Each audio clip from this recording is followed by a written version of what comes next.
The crows! They're everywhere! Make them go away! Help!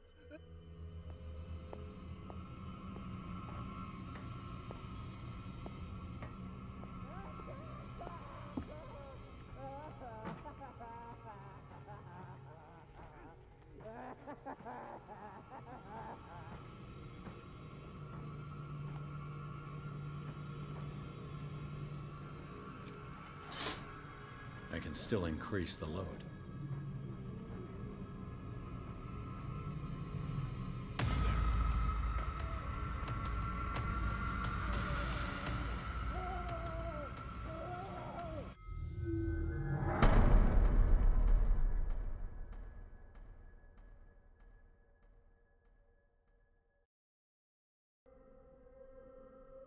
The crows! They're everywhere! Make them go away! Help! Help!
This way!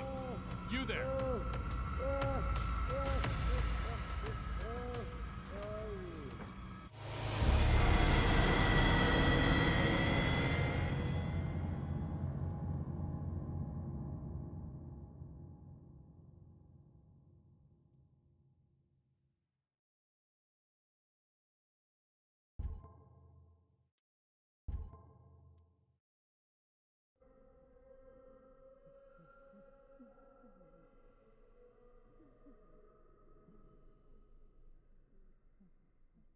The crows! They're everywhere! Make them go away! Help!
It's locked.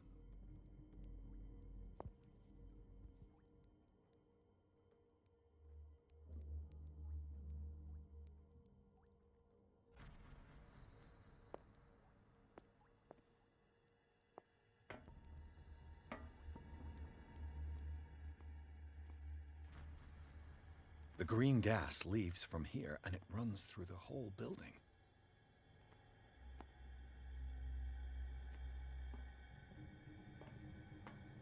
This valve controls the pressure.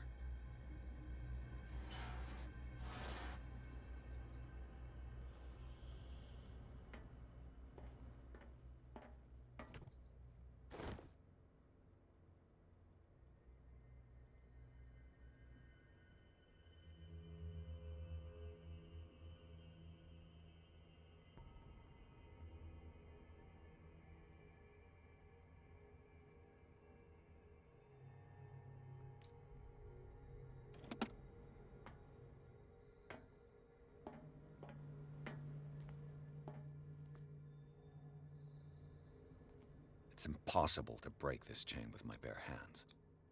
A duct.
Can you hear me now?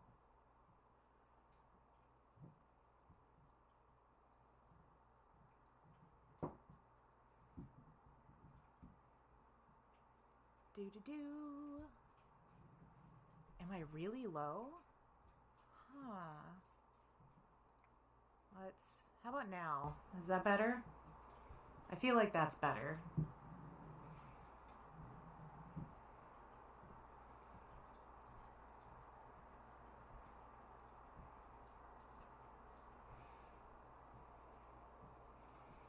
Let's see. If I up this...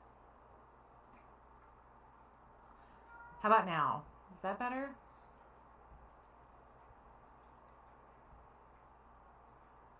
No, that's audio output capture. I don't want the output to be higher. Because that's from my speakers. It's the microphone. I sound odd? Let's see. Do-do-do-do-do. Do-do-do-do. A little echoey. Huh. Let's see.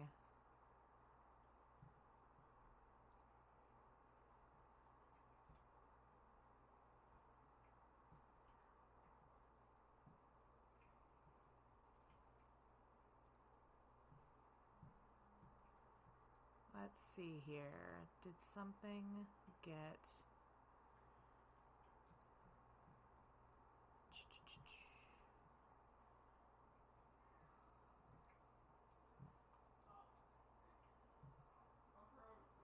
Let's see.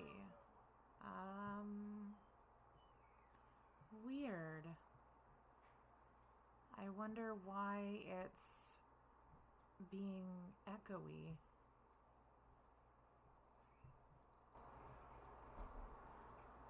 But I literally just double checked and my microphone is listed as being the right one.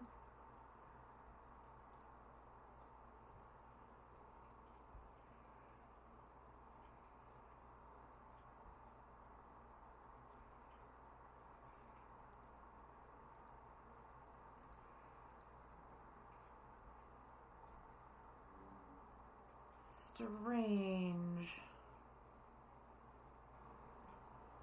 Am I clearer now?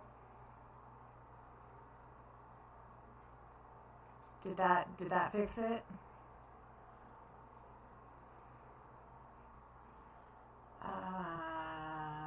We'll do this. How about that? Is that better?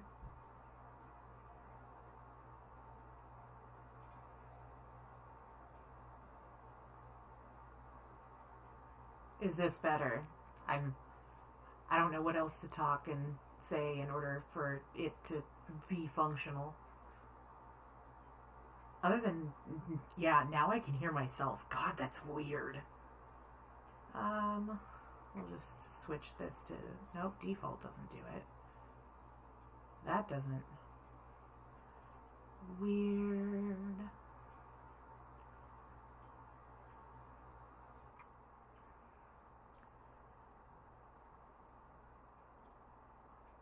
Okay, how about now? Did that fix it?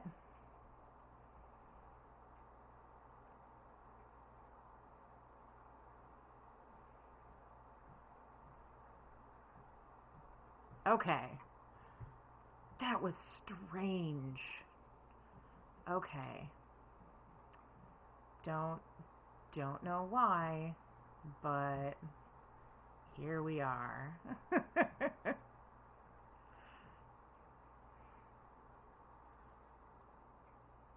Okay, so now I can go back to this. You guys can hear me complaining about F this entire thing. Okay, nope. I want this turned.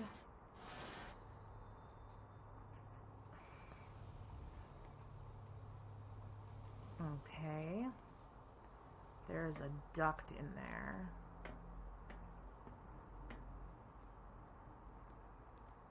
The control wheel is missing. The control wheel is missing.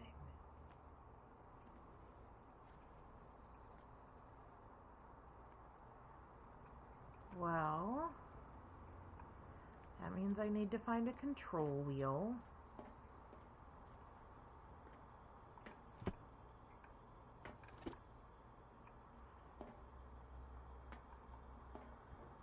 Okay.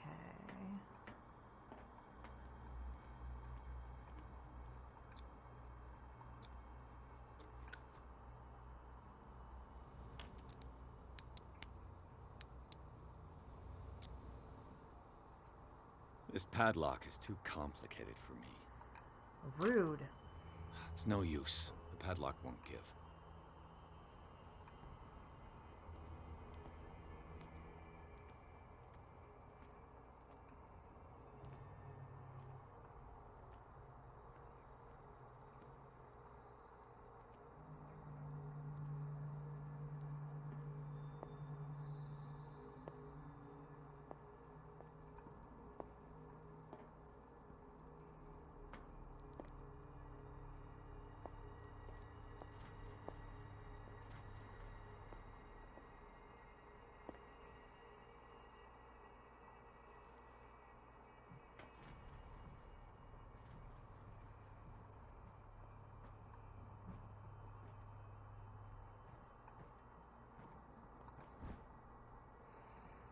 Ooh. Bravery of Medicine, Tome 1. This heavy tome, the first in a series of 3 volumes, is the bedside book of every experienced practitioner. It contains all the recent advances in modern medicine. It is frequently found in the libraries of major medical universities. Alright. It is surprising to discover a copy in such an isolated place as Darkwater.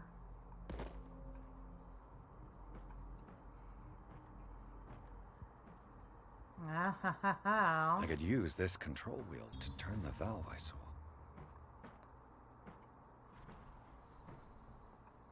All right.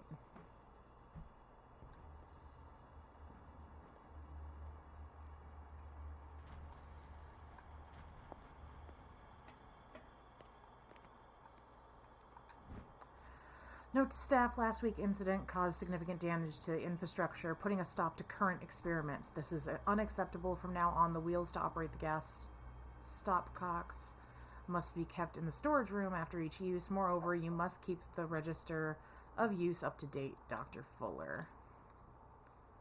Okay. Also, can I be 12 and be like, stopcocks?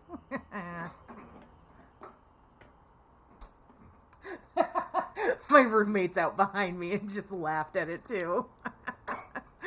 Because we're 12. Now for the next step.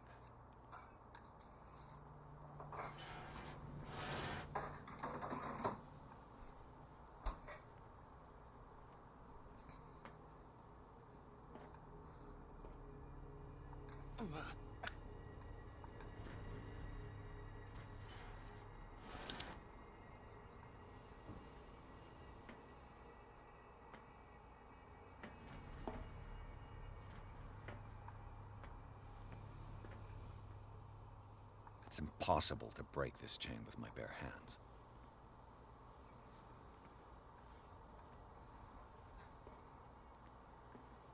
Just to make sure, okay.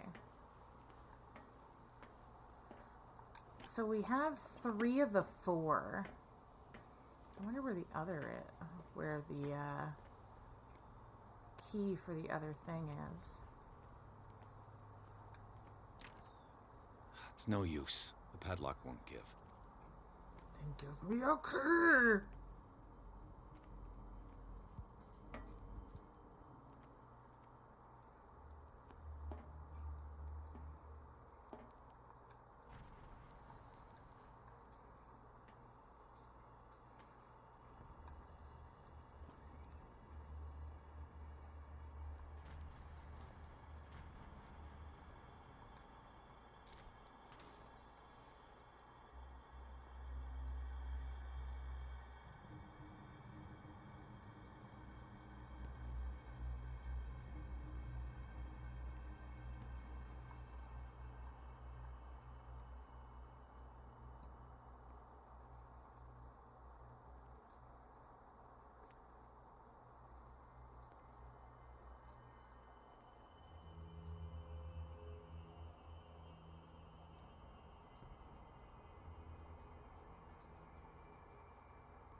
Okay.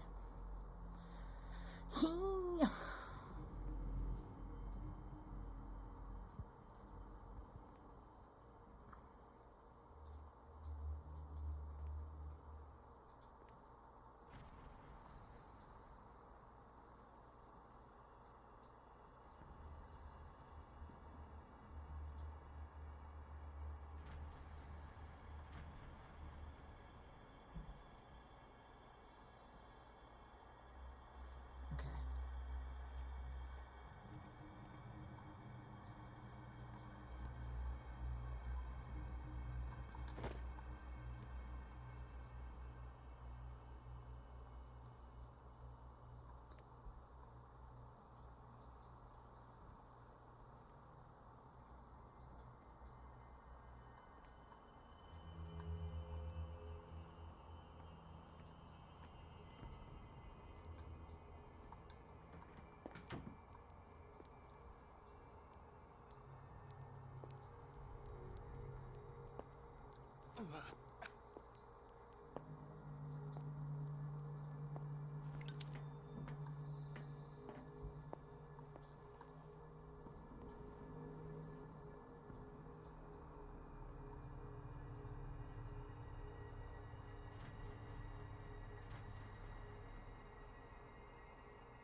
So A and hold.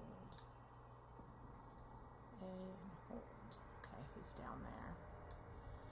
So we're gonna have to wait. Only slightly creepy. Is very creepy.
Nope.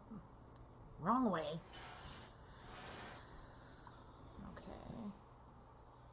But there's another gauge down there that I'm guessing is broken.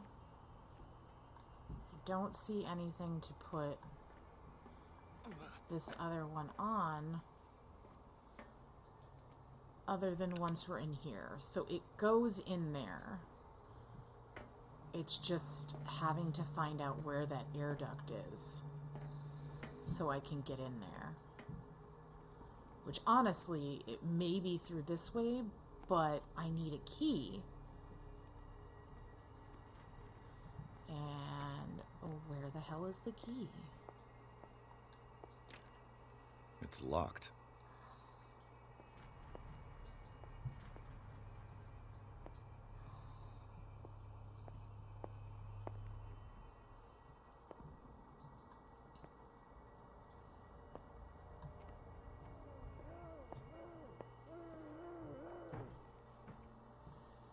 Okay, let me make sure I got everything out of this room.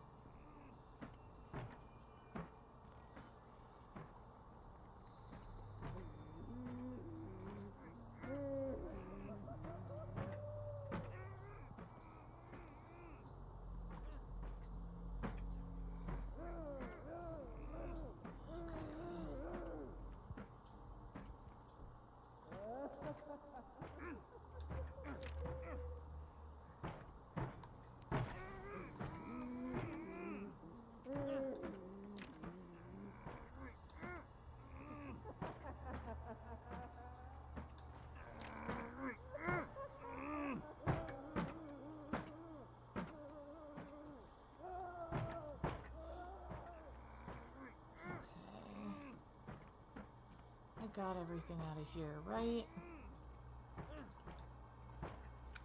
Yeah,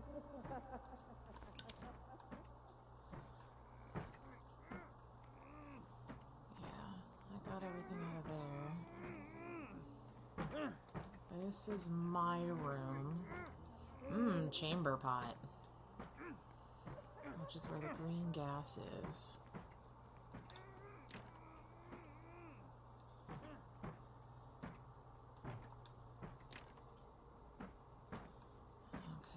Oh, that's an electric chair or an operations chair. That's no bueno. Okay.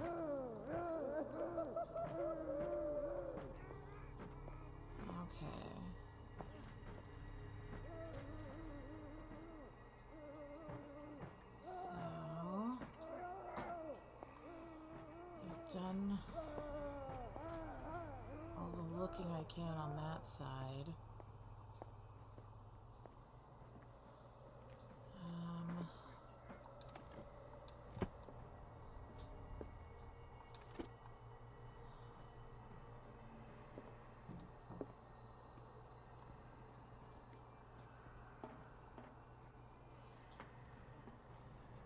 Okay, where does the yellow line lead? Because that's the, like, purpley one.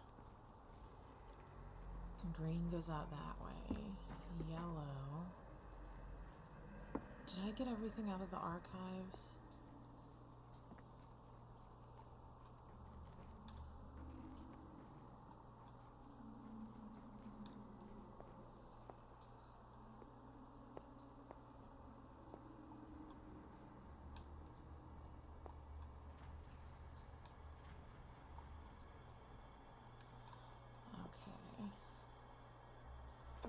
So, I do have that up.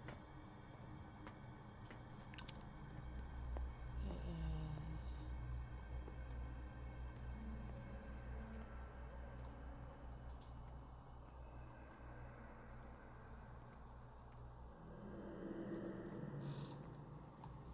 Whoo! Whoo! Oh boy. That was a close call. I'm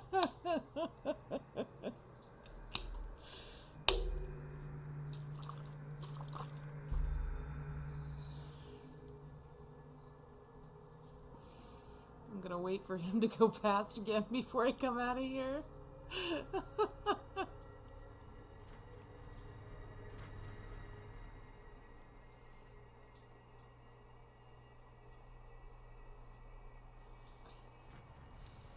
Yep, here he comes.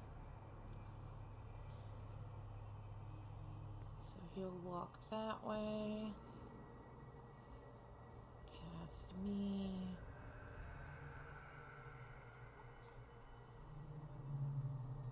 And down that way. Okay.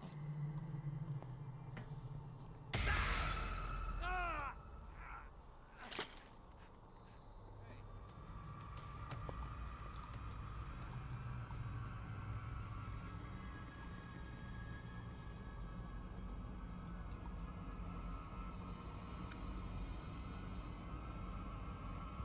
there anybody here? Beware the flip lighter. I saw something over there.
Is there anybody here?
What carnage.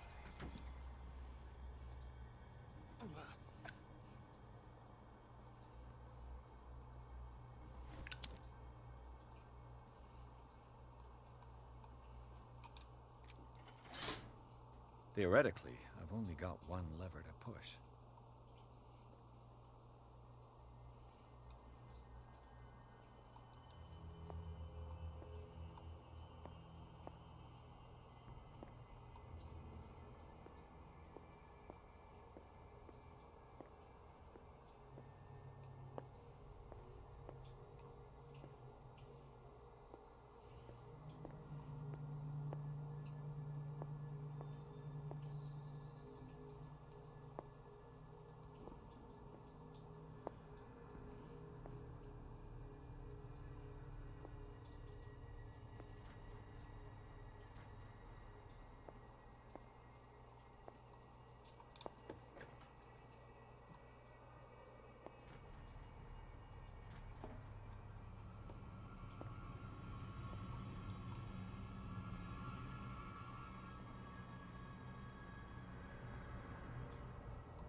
Is he gone?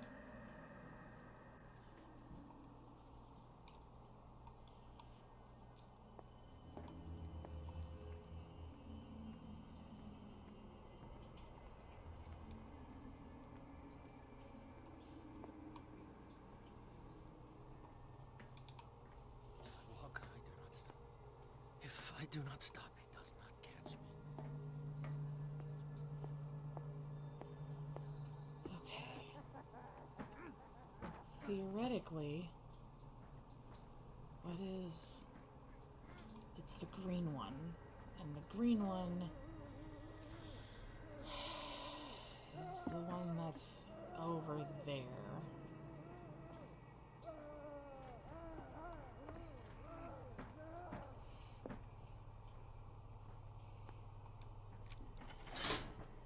I can still increase the load.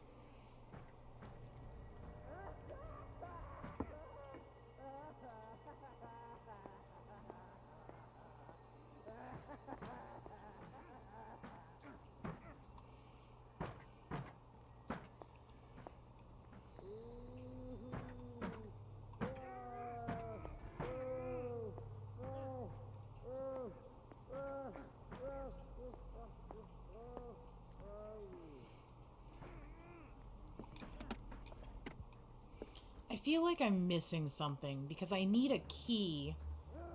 What will happen if I increase the current to the limit?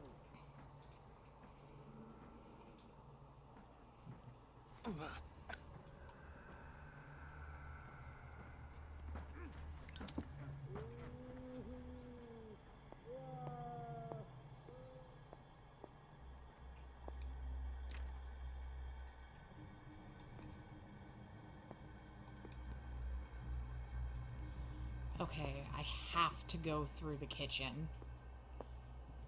That's how you get to admin.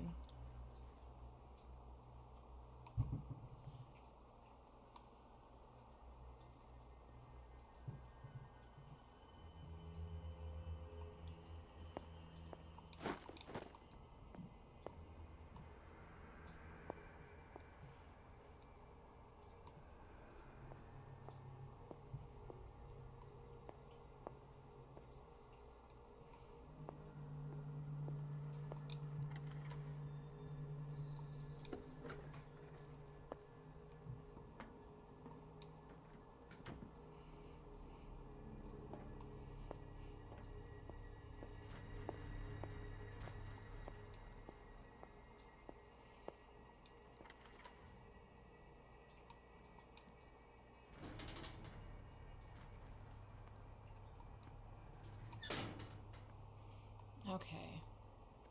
So I know that's there.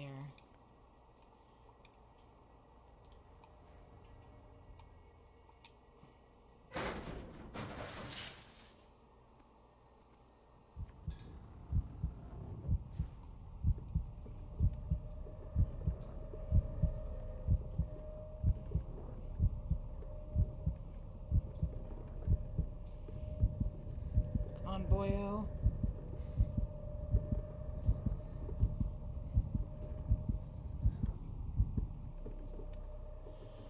Whew.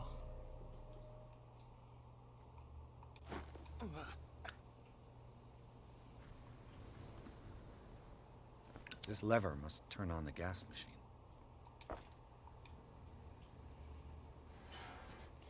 All right. Who's ready for some chaos?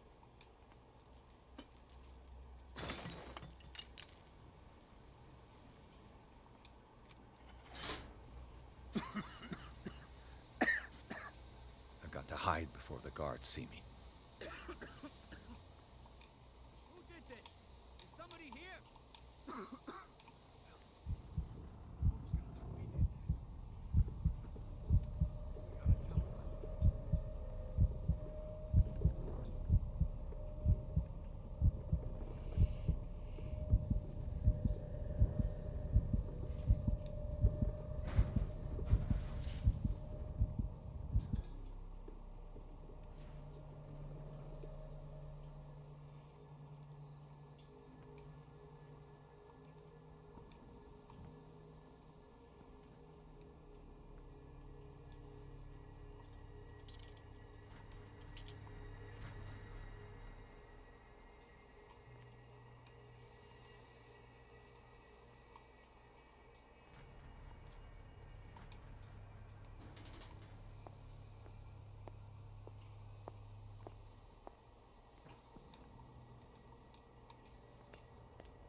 Is that you? Don't you worry about the doctor. Right now, he'll have plenty to keep him busy with his precious machine. It gives us time to get away. I'll undo you. Get away? Get away where? I can't go anywhere. It'll find me, like it found me here. I'm mistaken about the beast. Don't stay with me, or you'll end up the same way.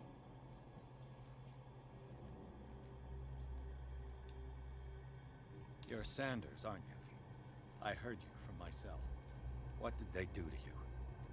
What does Fuller want with you? The doctor? You think it's the doctor who scares me? The doctor wants to heal me. But he's the one who's crazy. He wants to restore my sight. He wants to give me back my eyes. And yet I told him that I didn't want him. I do not want to see it anymore. The real culprit is Sarah. Her and her accursed paintings. You're kidding me.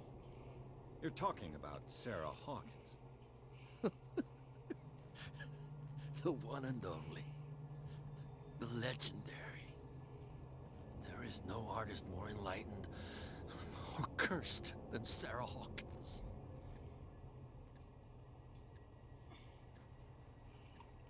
In her office, I saw signs of a ritual, perhaps an invocation. These things, that's what makes you say she's cursed. You're wrong. It was not an invocation, but a revocation. But she failed. And that's what counts. What's going on this island? I'm so sorry. We should never have met. What are you talking about? Destiny! It has trapped you. Don't let it see you, or you won't be able to escape it. Don't look at it. That's how it finds you. What finds me? Sarah Hawkins' visitor. The Shambler. Sanders, pull yourself together. Without her, it's no longer possible to save me.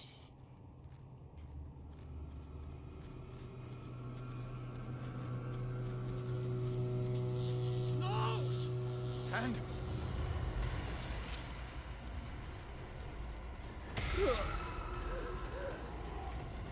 What the hell?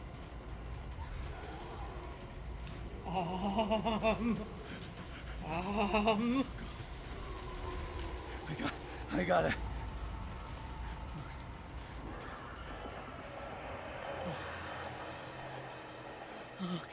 Okay. This is insane. What killed him?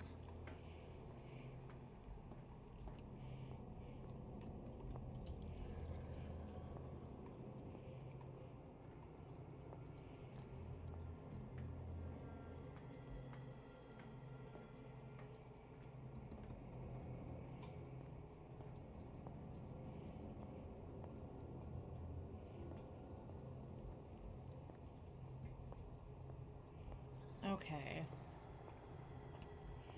We are getting down to the brass tacks. All right.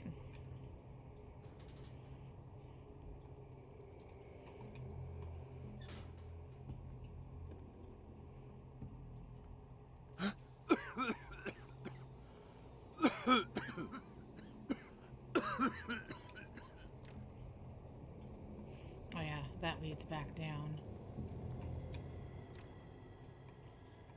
Okay.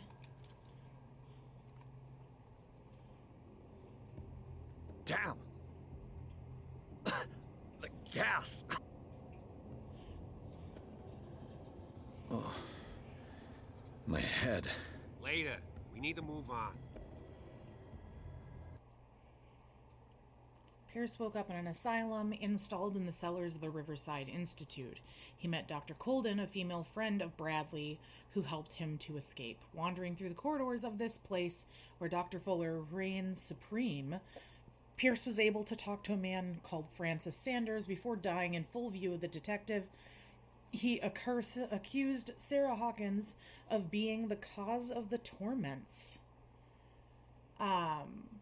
Pierce finally left the accursed building, accompanied by Bradley and Colden. The companions in misfortune decide to use the Hawkins mansion as a hideout. Listen, I wasn't smoking.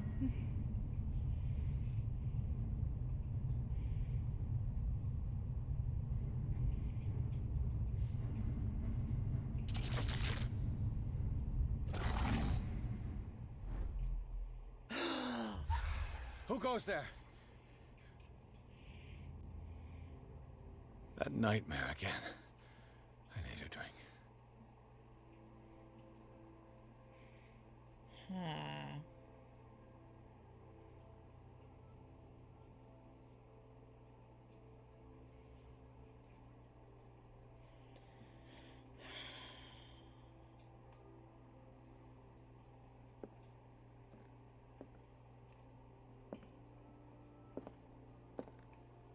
What?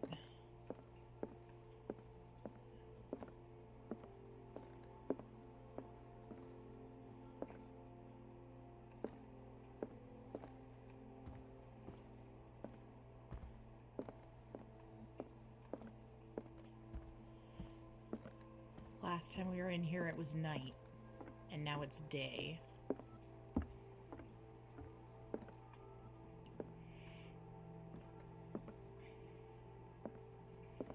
You're awake, Mr. Pierce. How do you feel? Did I sleep long? The day is only starting. It's fine.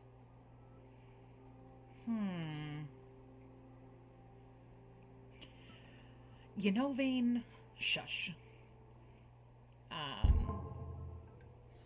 That's not what I wanted.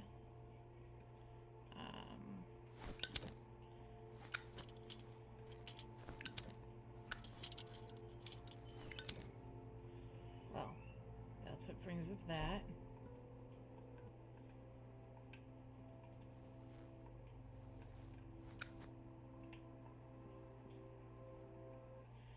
Nope, it's not that one. It's this one. Yeah, there we go. I'm like, I know there's a button to bring up the menu. Okay.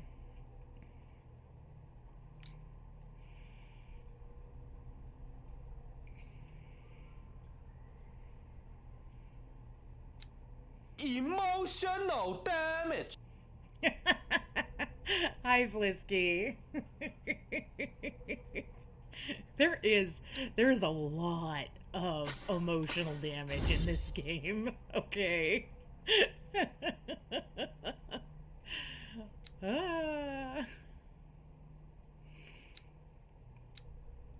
Okay, 6, 6, 6, 6.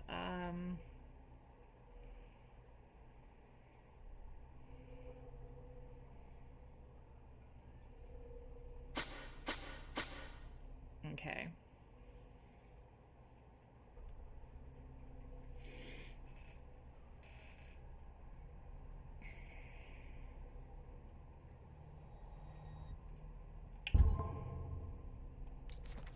Okay. Sanity. Oh no, I am shaken. Oh, I was sane last time I checked this. So, shaken. The ordeals you have gone through have left their mark, but you still manage the best you can. You keep your mind busy in order to chase away doubts and painful memories. You still have some way to go. Who knows where your mind could lead you along the paths of insanity. So right now, nightmares. Edward Pierce is a veteran of the First World War, where he took part in the Meuse-Argonne Offensive. He is one of the few survivors of the Lost Battalion. Okay, this is the one we read originally. The Ritual. In the tunnels under the Hawkins mansion, Pierce witnessed the disembowelment of Officer Bradley by the man with a monstrous appearance. The men in gowns and their rituals had not succeeded in affecting the veteran. However, the brutal death of Bradley, the discovery of the identity of his killer, whom he recognized as the dead Charles Hawkins, as well as the latter's superhuman strength, managed to strike fear into him. So Pierce still does not know if he should believe what he saw. He may even put these visions of horror to the shock caused by the death of Bradley, or he may put it down to a lack of oxygen provoked by the rock fall. Macabre discovery. Searching through the cellars of the Riverside Institute, Pierce entered a room that he first took for a morgue, but the advanced state of decay of the corpses that lay about the place quickly made him realize that he was wrong. Nothing could justify the presence of such a charnel house in a hospital. The putrid smell and the total absence of respect for human life, as witnessed by this room, profoundly shocked Pierce, costing him some of his sanity. And then the death of Francis Sanders. The weirdness of Francis Sanders' death went far beyond anything Pierce had ever seen. Lifted off his feet by an invisible force, the poor man's body was carried into the air before being thrown violently against the bars of his hiding place. Pierce, powerless, watched the limbs break and Sanders' body crumble to the ground. During long moments of agony, the detective saw nothing that could explain this event. Weakened by his wounds and the operations he could remember undergoing, Pierce begins to question his ability to tell the difference between reality and the nightmares that haunt him. All right. Charles Hawkins. Charles Hawkins is alive. Despite its crude and deformed appearance, this thing looked like Hawkins. He attacked Bradley after he recognized him. What could have happened to Charles on the night of the fire? I've never seen a major burns victim in such a state. Something is not right. You think maybe the thing that's odd about him is the extra eyeball that appears to be in his face, as well as the tentacles? Like, really? Can we have a discussion about the fact that this man looks like he got totally, like, impregnated by a kraken or something? Oh, that's just normal stuff. Lies and slander. Okay. Marie Colden, 32, occupation doctor. Officer Bradley's female friend works as a general practitioner at the Riverside Institute. She had figured out long before I arrived that Fuller was involved in illegal activities. You think it's a slime pimple? Oh my god. Okay. As someone who has literally looked into making herself, like, a super dope scarf that looks like tentacles just for funsies, like, I could see it as a fashion statement if it wasn't growing out of his face.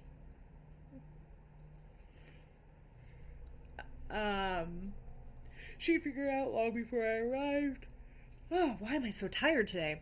That Fuller was involved in illegal activities. She wants to shed light on the nature of his experiments and believes that helping me to solve the Hawkins case could advance her own investigation. And Francis Sanders, 47, who was an art dealer.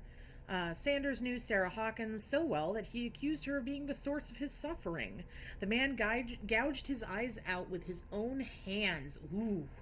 Okay, like, hey, could be a tumor, you know? He could just be a poor, unfortunate soul in need of aid. And immediately my brain goes to Ursula. Thanks, Vane. I have a feeling you did that intentionally. Anyway. Oh, I need to actually, while I'm thinking of it, because we said that, I need to go over here because I have a community challenge that I made that I need to enable here. So let's put that up here. So now that I have channel points, you can contribute them to the community challenge. And the community challenge currently is that I'm going to do an unarchived karaoke stream. So I believe I said it that you have to get 30,000 points total. It'll be a mixture of songs I like, songs from Disney movies, songs from musicals, and I may even put in a thing in the Ham Club Discord where you can make requests. Because if I'm taking requests, I want to at least be able to like look over things. If you do not have, if you are not in the Ham Club Discord, that is the stream group that I'm a part of that has Jukebox Hero, it's Lissa Ashida, Bayla Jameson, and Flisklet, who's in here, who just donated some points to that. You can join the Discord, or wait, did it not do that? Hold on. I may have put it as Ham Club. So, yeah. So if you join the Discord, I will have stuff there. You will also get Discord notifications of when we are live, and if we do community games where you need to be in voice for it, then we will have like things set up there. So a good thing to have. All right. Anyway, let's go back to talking about Francis Sanders and his horrible way of dying. Let's see. Man gouged his eyes out with his own hands. Yeah, that's what I was talking about. That takes, like, some serious effort. Like, gouging, like, destroying your eyeballs, first of all, takes some cojones anyway. But to do so in a manner that is literally you just, like, shoving your fingers into your eyes... Whew. Oh man, I want Cult of the Lamb so bad. I want Cult of the Lamb so bad. I push my fingers into my eyes. Yes.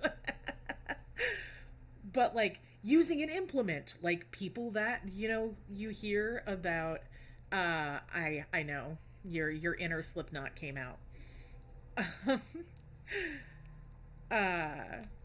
Like, you hear people talking about gouging their eyes out with a rusty spoon. That is still easier than your fingers, because your fingers are freaking blunt object. He smeared the walls of his cells with esoteric symbols. He seemed to be obsessed with a shambler linked to Sarah Hawkins. He died before my eyes in circumstances that I cannot explain. Oh, god damn it, Vane.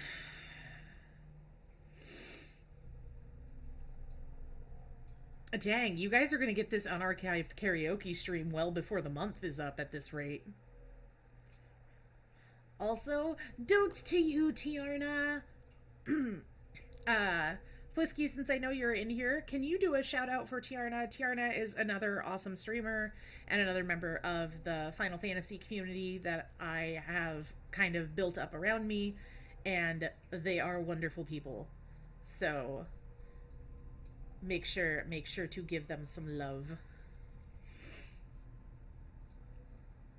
All right. Nope, not clues. I wanted places.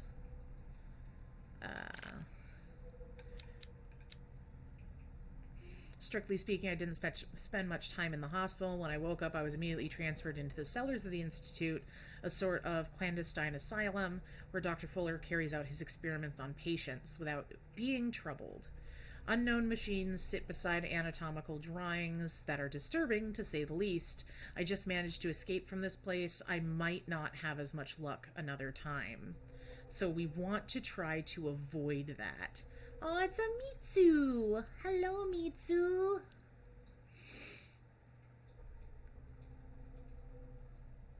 All right. And then the occult. Ooh, we have more things.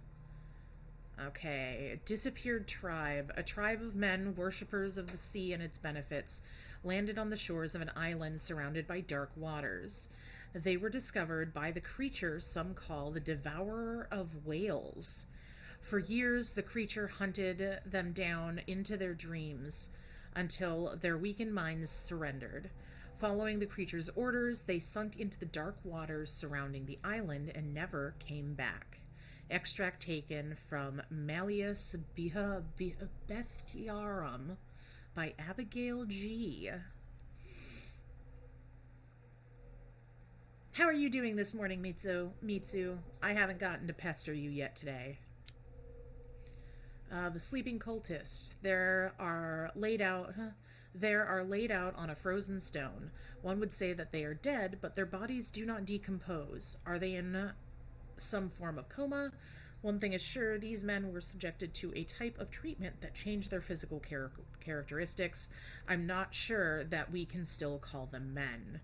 Extract from the notebook of Edward Pierce, private detective. All right.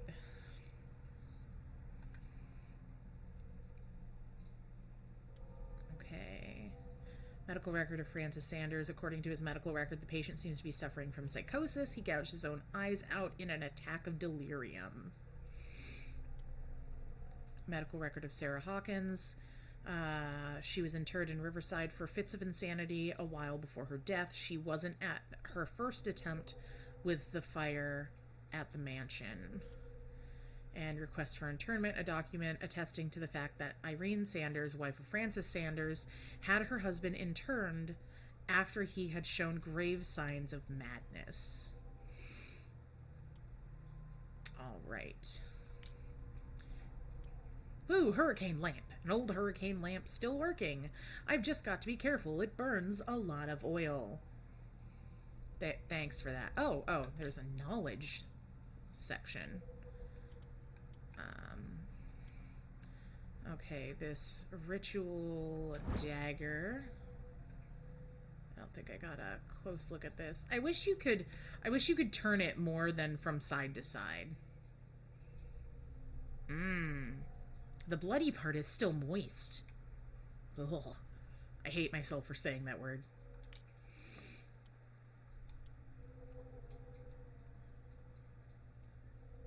All right.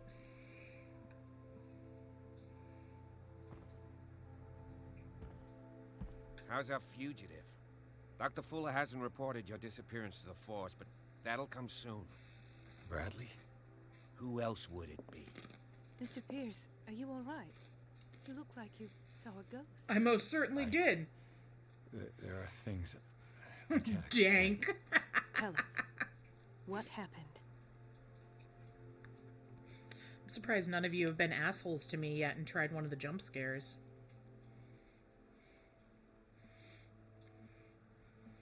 And this is when Dolston suddenly appears out of nowhere and is like, I got you.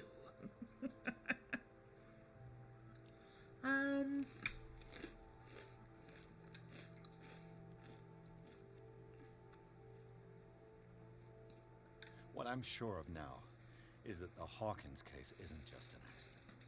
And what brings you to that conclusion? The fact that Charles Hawkins survived the fire. I don't understand. Mr. Hawkins was buried. That's what he would have you believe. I have a hard time believing you. You were there, Bradley. You even opened fire on him. I'd remember that. Why would he fake his own death? Do you think he covered up his wife's murder? That's possible. Seems hard to swallow. Yes, I am crunching and have anything munching. more I concrete, have Pierce? tortilla chips and salsa. It is delicious. The only way it could get more delicious is if I had queso.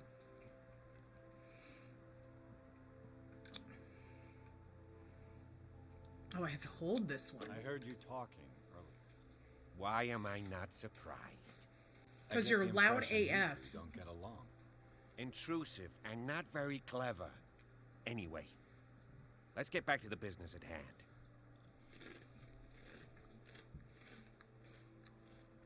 Bradley, what do you remember? I don't understand your question. The night we went into the Hawkins mansion. You don't seem to remember the tunnels and what occurred there.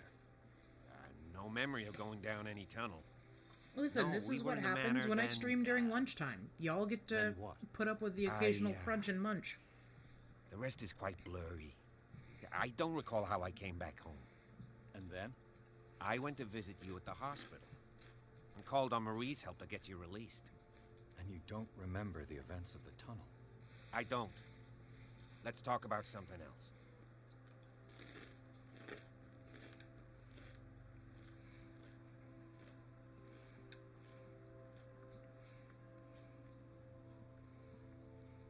I found a file bearing Sarah Hawkins' name in the Institute's basement. It makes sense. A powerful family like the Hawkins had the means to hide such a disgrace. But everyone knows the Fullers have been taking care of the Hawkins for at least a generation. And all were aware of Mrs. Hawkins' fragility. Perhaps, but no one would allow a psychiatric internment. From what I read in the file, Fuller used her as a subject of his experiments.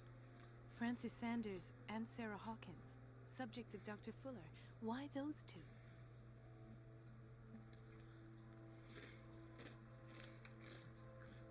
Given the energy he pours into Riverside, I presume it was Fuller's creation. His father's, to be correct. He was a surgeon on board the Scylla. He founded the hospital in 1904 with funds from the Hawkins family before he died and his son Thomas Fuller took over. Two families inextricably linked. Most island families are that way. Captain Fitzroy's father was also a seaman aboard the Scylla. Powerful families dominating everything. Yes, and as you could tell, Dr. Fuller is like some crazed emperor. He wouldn't be happy if he knew we were snooping around. I know the risks. I don't fear him. Do you wish to know anything else? Dr. Fuller seems to be leaving a trail of corpses. Not to mention those strange machines, chains, and tools of all kind. Yes. I've been telling you that Fuller uses his patients as guinea pigs. What I saw He was certainly more akin does. to torture than medicine. Do you even hear what you're saying? Dr. Fuller is highly respected. It's the truth, Ethan. And I'll prove it to you. I'm listening, Mr. Pierce.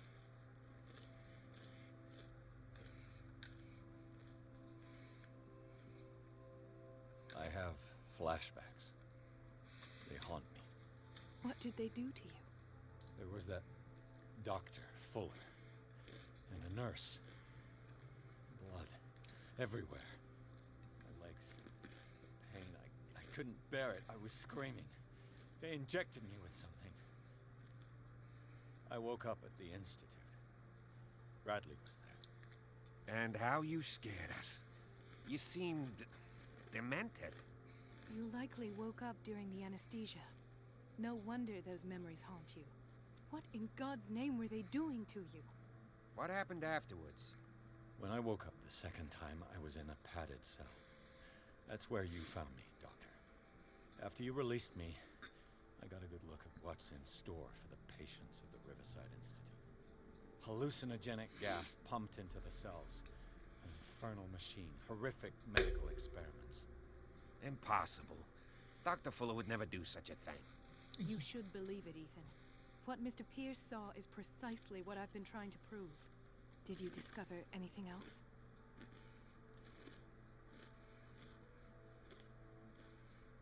I met a Francis Sanders. Do you know him? Of course, he's a patient. Or was. I haven't seen him since Dr. Fuller had him transferred to the basement. He knew Sarah Hawkins. And that's what killed him. What? How did he die? I'm not sure I can explain it. Tell me how Mr. Sanders died. I didn't see what, but Okay, is anyone else seeing, like, with us. her dress, like, freaking out and glitching? Sanders said it was Sarah Hawkins' visitor. He spoke of it like a living being. Okay, Sarah good to know Hawkins. it's not just me. Have I missed something here? This makes no sense. I don't see how it can help crack the Hawkins case. You really think she's involved? How could she have murdered Mr. Sanders? Francis Sanders mentioned Mrs. Hawkins just before dying. It's no coincidence. You know, Francis Sanders was a well-known art collector. I guess you can still pay a visit to his wife, Irene Sanders. An art collector, you say? That's probably how they met. If you plan on having dinner at the Sanders household, please spare the widow the tale of her late husband's suffering. I don't agree. She deserves the truth. But that truth may be biased. We don't know the bottom of it.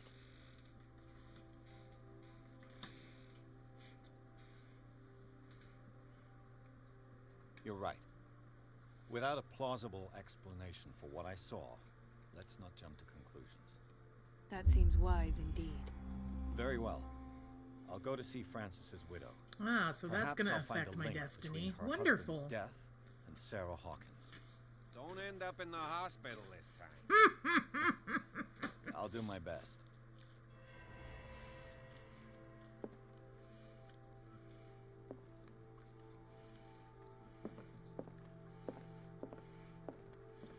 Okay, but you're telling me to talk to Sanders' widow, but how would one do such a thing?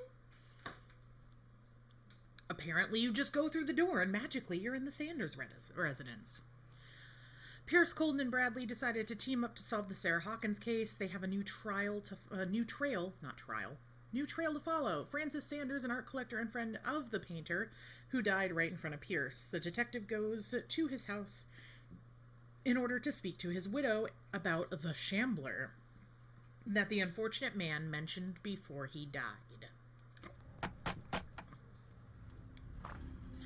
What can I do for you, sir? Mrs. Sanders, I'm a private detective. We must talk about your husband and his ties to Sarah Hawkins. Can I come in? You may. However, before we go any further, please know that my husband died yesterday. That is precisely what brings me here. Well, well, look who's here. Hi, Mommy.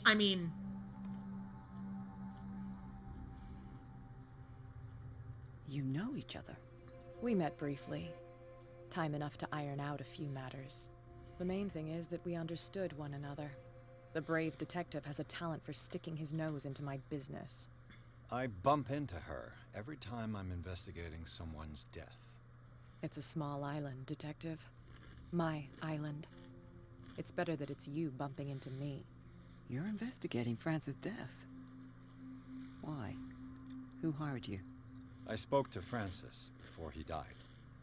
His story suggests a link to a case I'm working on. Well, since this business has got nothing to do with me, I'll be in your husband's office, Irene. We'll carry on later. Very well, Miss Baker. This way, Mr. Pierce. And do make yourself comfortable. It would seem that you have much to tell me.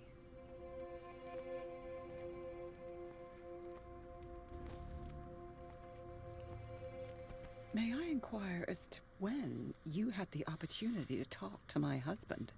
Yesterday, I met him at the hospital. He spoke to me about Sarah Hawkins. Oh, of course he spoke to you about her. That's all he talked about. Sarah Hawkins and her paintings. Please forgive my tone. The fact is that I have not been allowed to see him since he was interned. You, on the other hand, a perfect stranger, were able to see him and even talk with him the day he died. How was he? Were you present when he had this attack? What happened?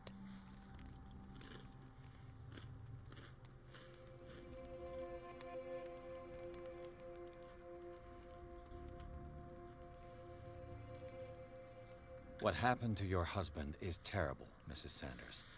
But from what I saw, it was inevitable. The man I met yesterday had lost his reason. He suffers no longer, if you would allow me such a platitude. Of course. Thank you for your kind words. Nobody in that hospital would have deigned to speak them to me. However, it will require more than that to soothe my mind. I need to understand. How could this happen? In a reputed institute. And right before your eyes. Did you not do anything to help him?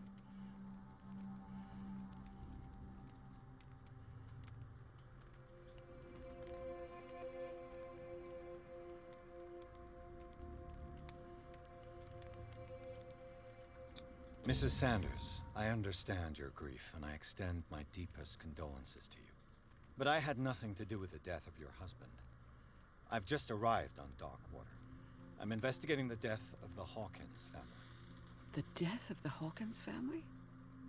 You mean it was not an accident? This accursed island knows only tragedy after tragedy.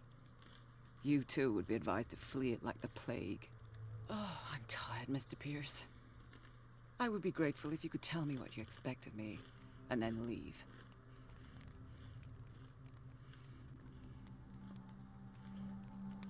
Did your husband talk to you about Sarah Hawkins' visitor? A shambler, to use his precise terms. Well, you can't imagine that's all he talked about. It's exhibited at the center of the gallery. No better place for the painting that endowed him with the privilege of such a shameful and miserable end to his life. Hold on.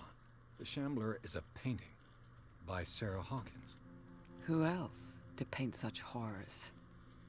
Take a look for yourself, if you feel so inclined. It is my only lead at this stage. I suppose I have nothing to lose. Then you have paid no heed. For my part, I refuse to set foot in that gallery again. But if you're so eager to see it, I would urge you to make the most of your visit. Because I count on ridding myself of that thing as soon as I can. Thank you, Mrs. Sanders. I won't be long.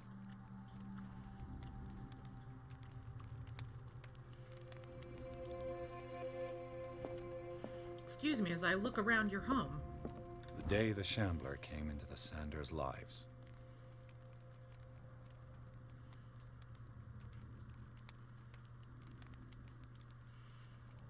Okay.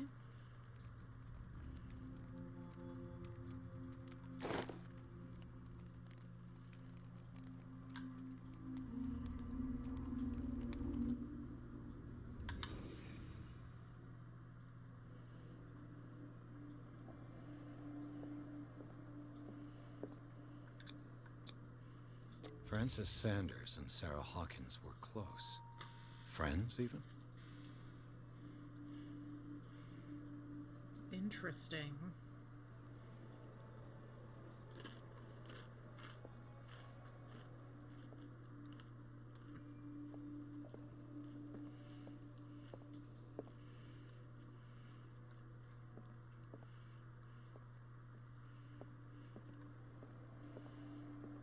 Okay, it must be... Nope, can't leave. Nope, can't leave. Oh, yeah. Sanders' accession register. He wrote beside the Shambler. Finally. What did Sarah Hawkins fear so much that she didn't want to sell the painting? Oh, I don't know. Probably that it was cursed.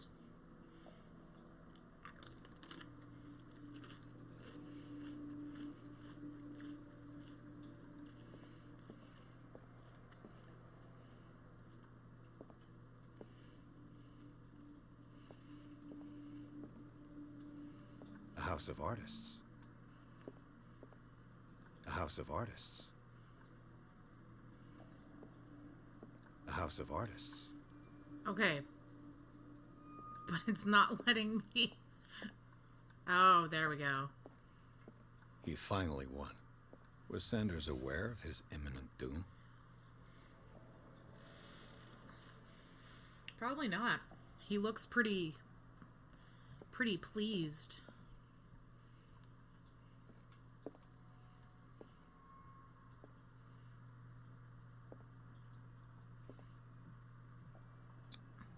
She despises Sarah Hawkins, but it's the painting she truly hates.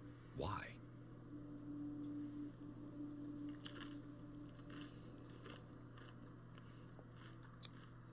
She first refused to sell the painting. How did that make her feel?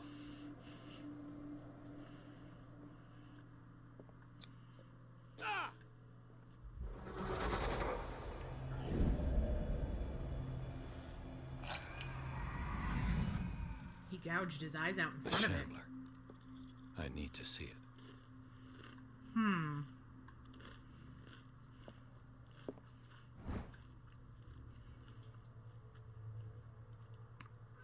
All Bravery of Medicine, Tome 2. The second volume in the series covers everything from gas gangrene to trench nephritis. In addition to a precise and detailed study, the book presents some avant-garde theories. The incredible complexity of this book reserves it for medical experts.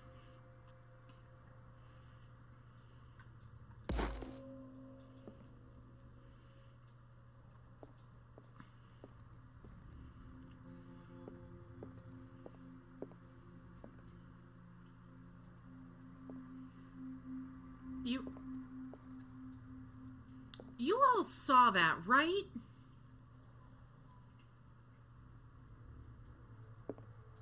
Like, Let's see what this cylinder has to say once it's inserted in a Sanders Session phonograph. 1. Huh. You mean like the phonograph right there?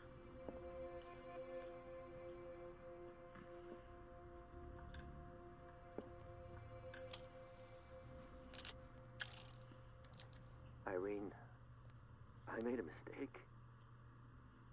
I fear that it might be too late for me. Nobody should enter, except to burn everything. I never had the courage. Pay somebody to do it. He's inside my head. I see him behind my eyelids each time I shut my eyes.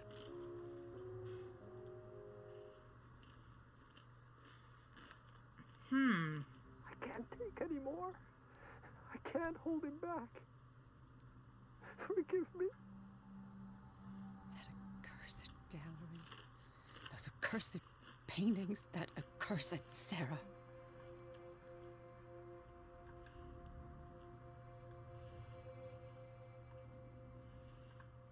Huh. Okay.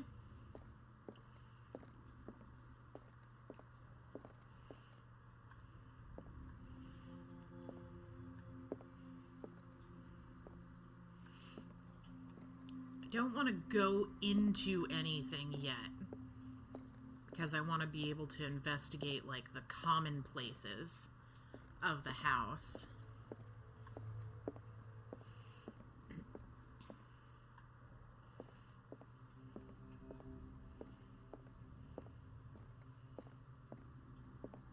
Is this the gallery? Oh no, this is his office.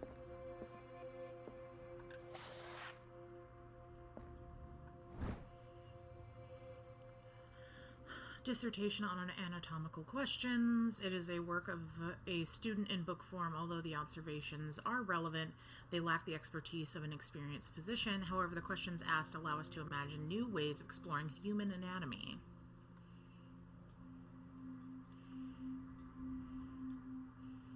All right.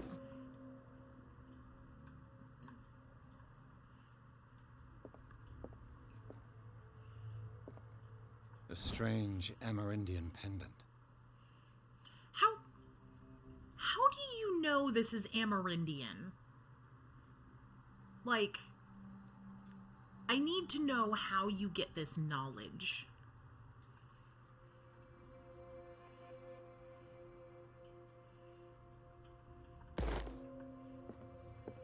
Oh, look, someone else on the sleeping pills. Y'all have insomnia problems, don't you?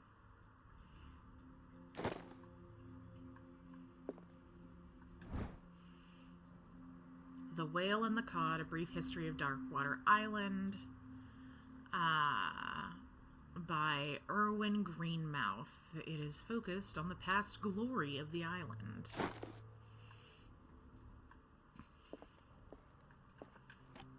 Strange. For months, Sarah Hawkins refused to part with her painting, to finally give it away for nothing. Dear Francis, I beg you to give up all hope of ever owning this accursed painting. If our friendship has any meaning to you, please spare me the weight of guilt. I cannot be the architect of your fall. I beg you, my dear friend, forget the shambler. Your friend, Sarah Hawkins.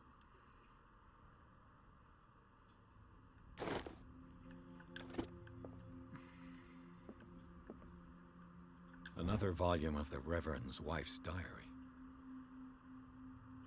This volume spends some time on Reverend Wickwood's community. His wife expresses her worries about the strange dreams that the Reverend's congregation are having since their arrival on the island. Some members of the community, her husband included, began to speak of their vision as a messenger sent by God. She is scared that they will suffer the same fate as the lost tribe.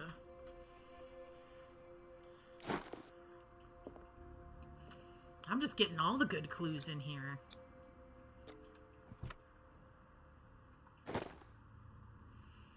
Key to the Sanders Gallery.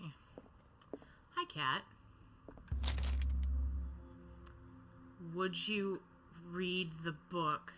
Hold on. I can't read it. Okay. There's some of you in here.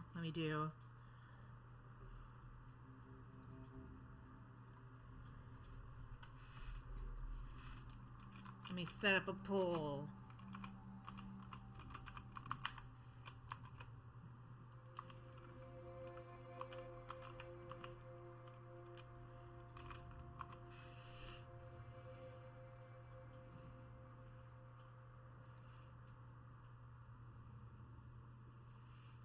All right. Vote. Vote. Are we reading this book?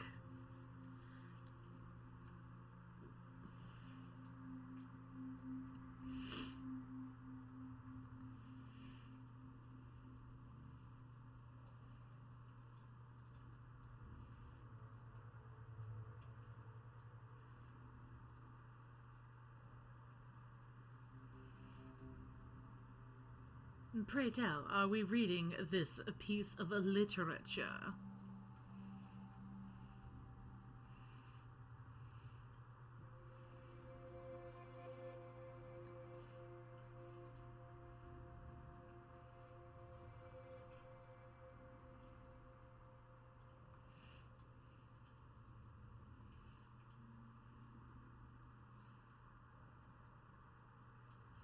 All right, looks like we got some reading to do.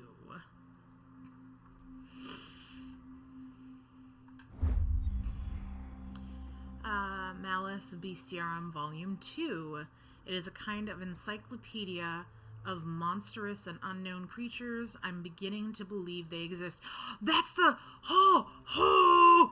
That's the star! That's the star that freaking, he had in his room.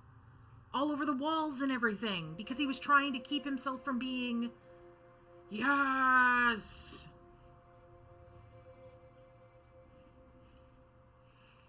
And of course it's surrounded by tentacles. Of course it is. Okay.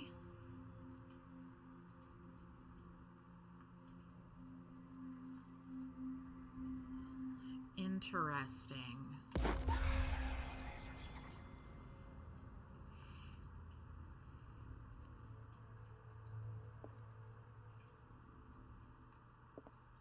Okay. That's twice you've stepped on my toes, Detective. Try not to make a habit of it. I've got a lot of bad habits. Some can be more fatal than others. What have you come looking for in this gallery?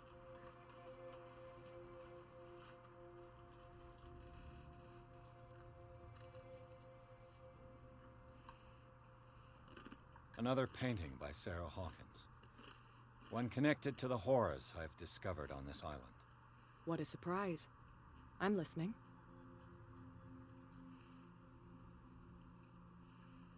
All's fair in love and war, I suppose.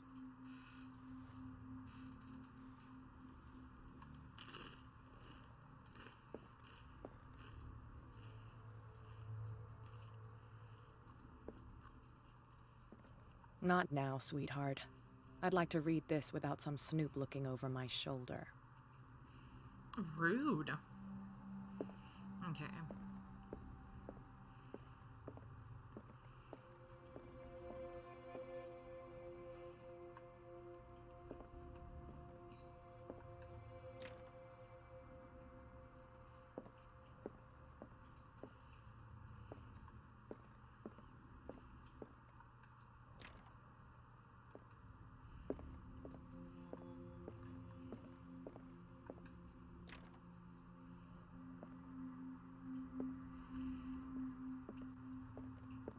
Gotcha. So my only option is to go into the gallery. I got you.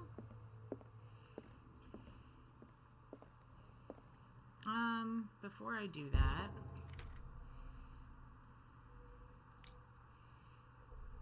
aha, I have 2 CP.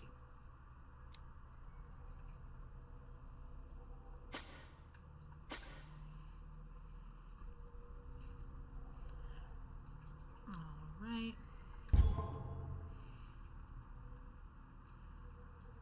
Pierce read an ancient treatise, the Malus Bestiarum. This bestiary makes an inventory of numerous creatures from the occult world or parallel dimensions.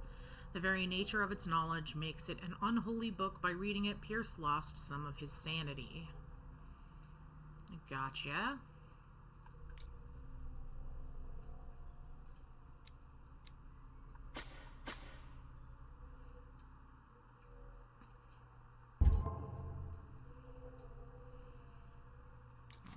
Darkwater, hit added. Dr. Fuller, age 52.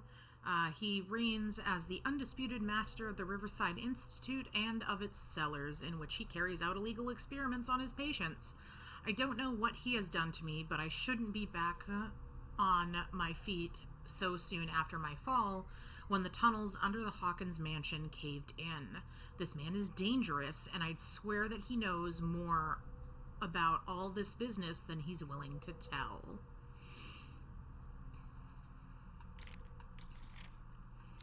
Occult, dimensional shambler. Oh, good lord, that thing. The dimensional shambler comes from a dark and inhospitable dimension where the rarity of food sources keeps it in a state of permanent starvation. This is why it is in a constant state of readiness to travel to other dimensions in order to feed on its inhabitants. Make sure you never weaken the veils of your dimension, otherwise you risk attracting this very dangerous creature.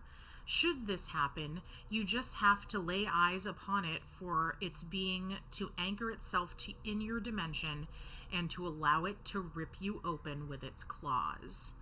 Extract taken from the Malus Bestiarium by Abigail G. Alright, men will gather the knowledge through the lines dictated to me by the great old ones, but also in other volumes. Yeah, it sounds totally peachy and fun. The visions that assail me whisper me names and silhouettes of mystical creatures. Soon the Malus Monstorum, repository of all anatomical, cosmic, and dimensional knowledge, will be seen as the authoritative... I accidentally moved. Will be seen as the authoritative work. This book, unholy among the most cursed books, will one day be the final rampart between man and the predators that are waiting to devour him, hidden behind the veils of parallel dimensions. Irene Sanders, 41. It's clear that she holds Sarah Hawkins responsible for the death of her husband, but what I don't understand about Irene Sanders is this mix of sadness and insensitivity. It looks like she had given up on her husband long before his horrid death in the cellars of the Riverside Institute. So this is the photograph of the Sanders and Sarah. Cross-checking the information given by Francis Sanders and his widow, it is possible to reconstruct the events that led to the internment of Sanders. Everything points to Sanders and Sarah Hawkins being close, linked at least by the interest the collector showed in the artist's work, but more probably by a certain friendship. attested to by the repeated refusals of Sarah Hawkins to sell the painting called The Shambler. Against all expectations, she finally gave it away for free. The feelings still shown by Irene Sanders towards Sarah Hawkins are evidently derived from what she considers to be the artist's responsibility. Madness struck Sanders a short while after he gained possession of the painting. All right. Hey, Dolston, how's it going? Letter by Sarah Hawkins. Dear Francis, I beg you to give up all the hope of owning this accursed painting. Okay, we already read that one. Then inventory. I now have Francis Sanders' cylinder that he left for his wife, and the key to the Sanders gallery.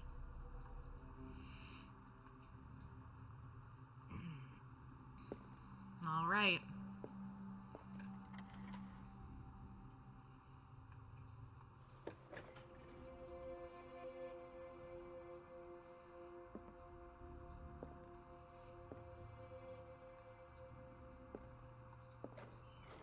Why is there a hidey hole in here?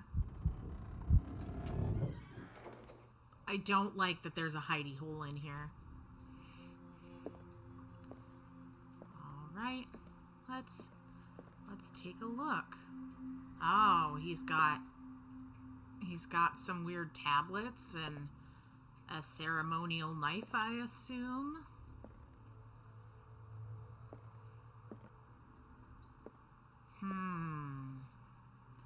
Oh, another ceremonial knife, a mask, and a pot. These artifacts date from pre-Columbian times.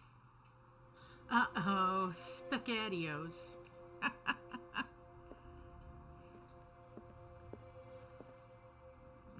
Some more ceremonial knives and boxes.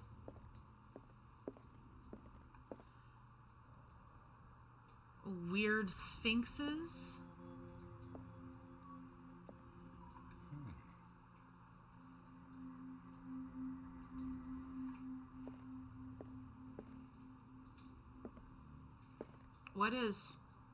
What is he offering?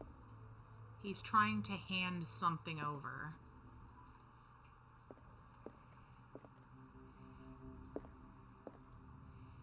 Ooh, beetles, ceremonial knife, a box.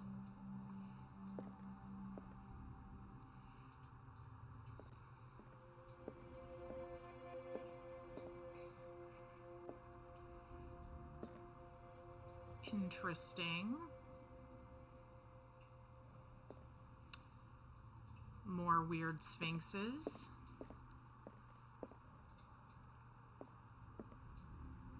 Huh.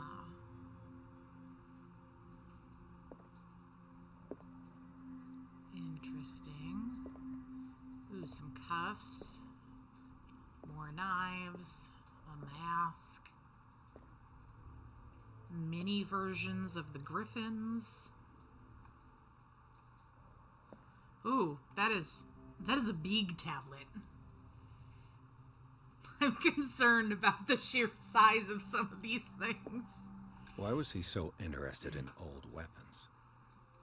I don't know, maybe because it has that weird star sigil in it. Ooh, that's a piece of rock with one of the tablets embedded in it. Interesting. Yeah. More tablets. Another hidey hole.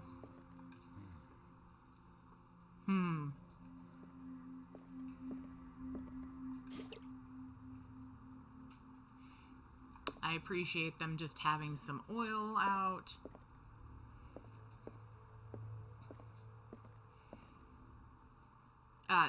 Tentacle lion?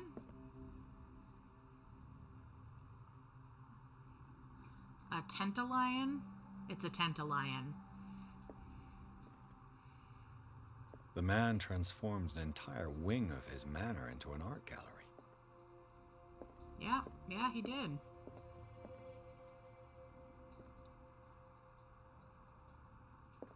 Okay, but that's kind of pretty and not totally weird.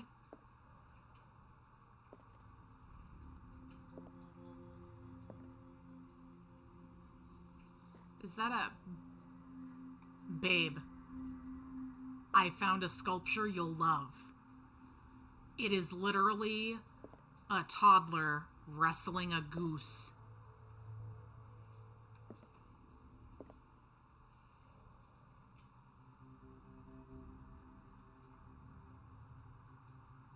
Yeah, goose probably wins hands time. Honk. Honk, honk, honk, honk. As you can see, I'm intentionally not looking at the Shambler. I'm going to look at everything else first. Okay.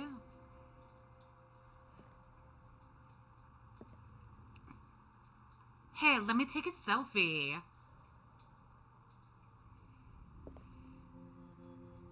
That is totally what this is, and you can't convince me otherwise. Okay. Vampire Sphinx. Some more monolith action going on there. Ooh, a globe.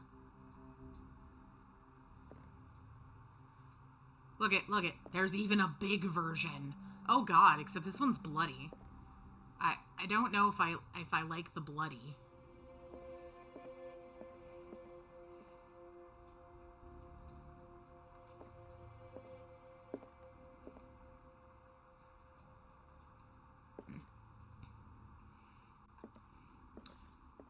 But seriously, this screams, let me take a selfie. Aww. A bear and a seal. Cute. Okay, and this is where I came in. Fine.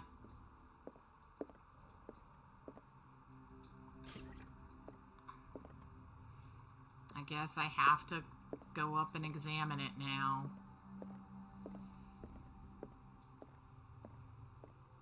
It's gonna get scary, guys. I don't wanna. Okay, before I do this, though, I need to put on a sweater because flipping cold.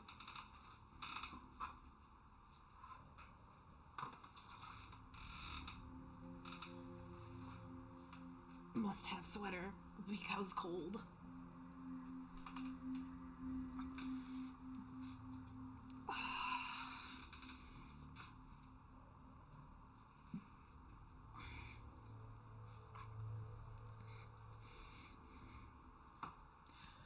All right. Who's ready to have a, like, being from another dimension hunting us? Not me. I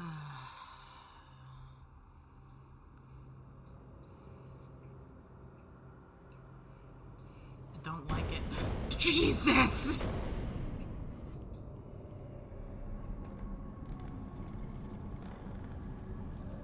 Oh god, it's gonna come out of the painting. Nope. Nope. Mm-mm. Uh-uh.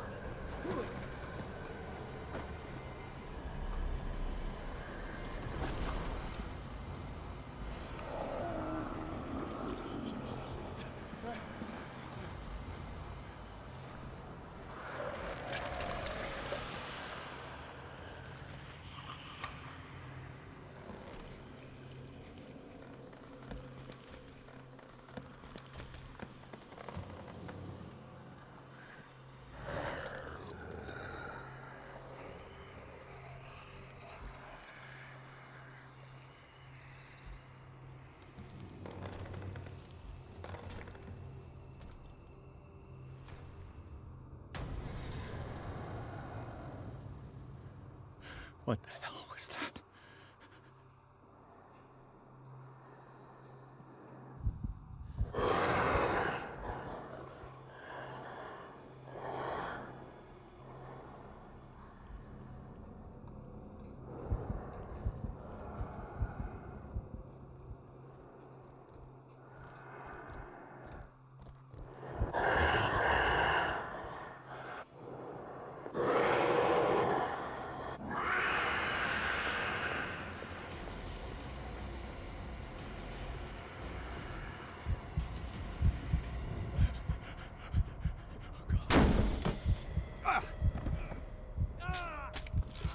And that's how I die.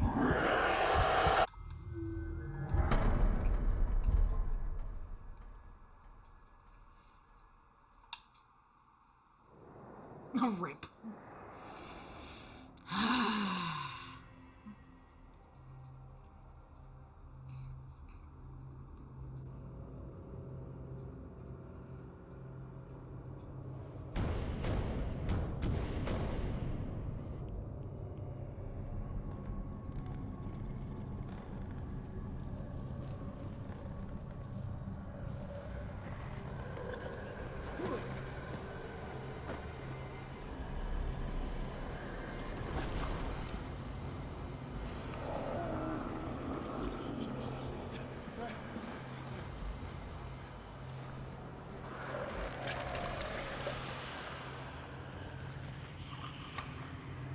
This man's poor, fragile psyche.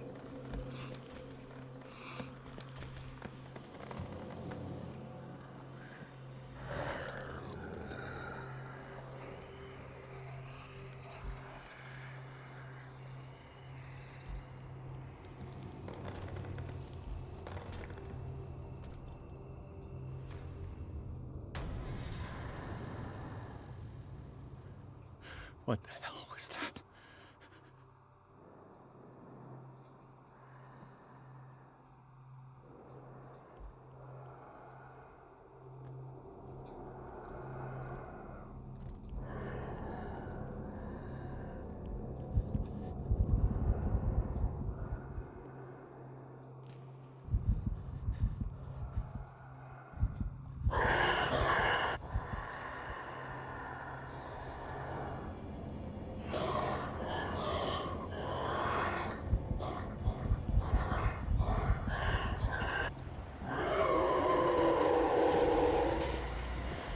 Oh my god, why am I not running?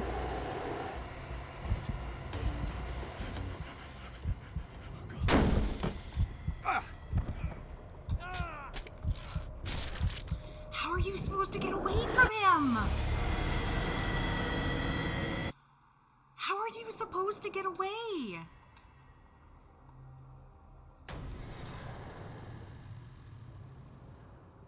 What the hell was that? Okay.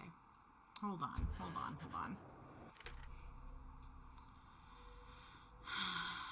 The Shambler is a painting. Okay.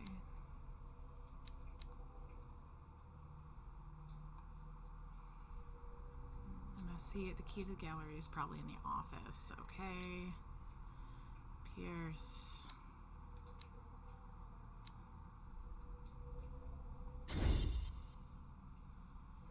Okay.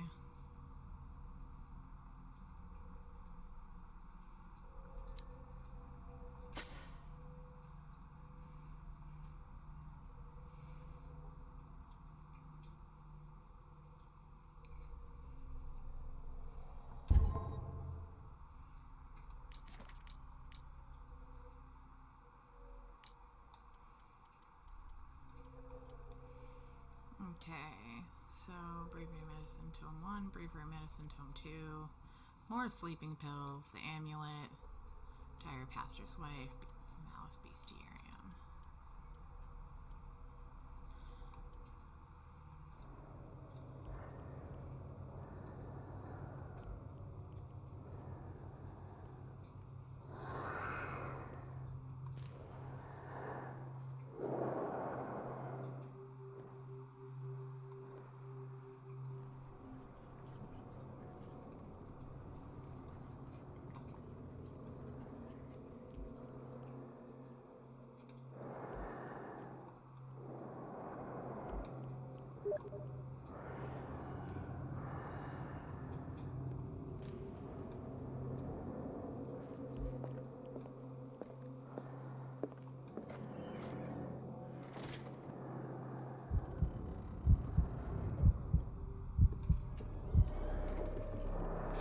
Can I get out? I can't even touch it.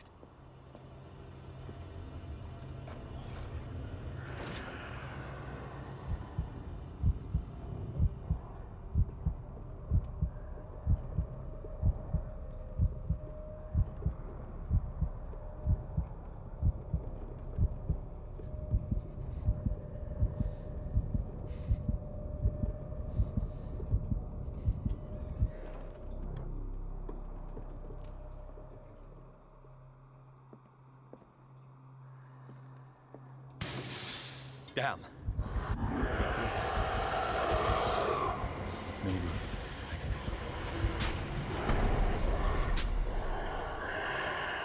Okay. I got a thing.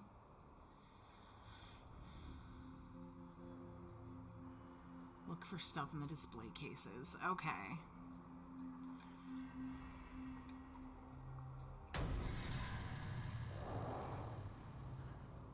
What the hell was that? Okay. So I can get over here, look up this way and over.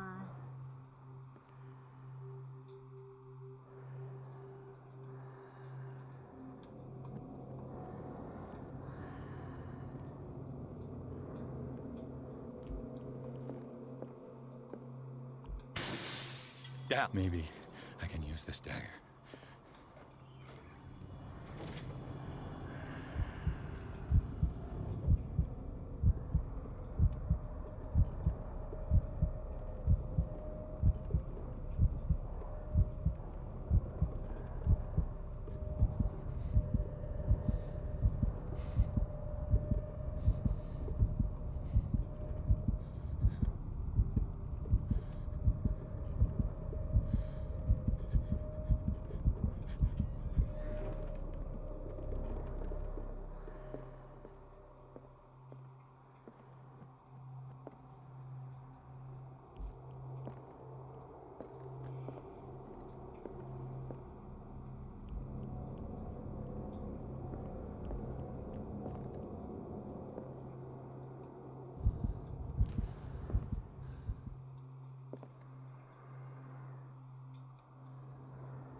Do I have to sneak up on it?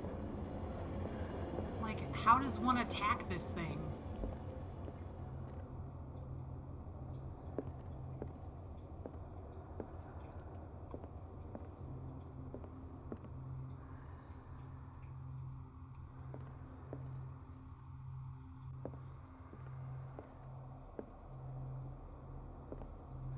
You fight what's anchoring it. Oh, I have to go up to the painting.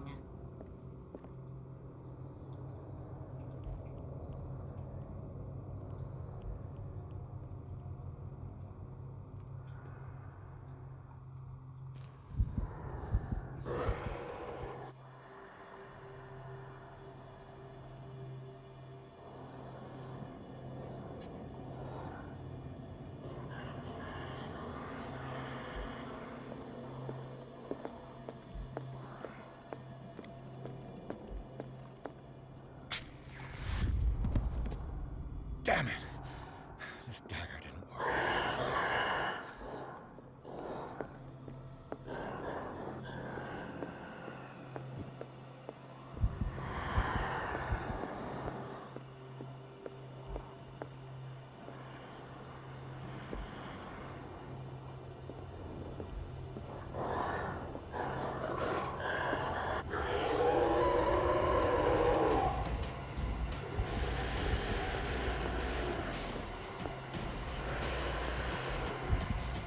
Oh God.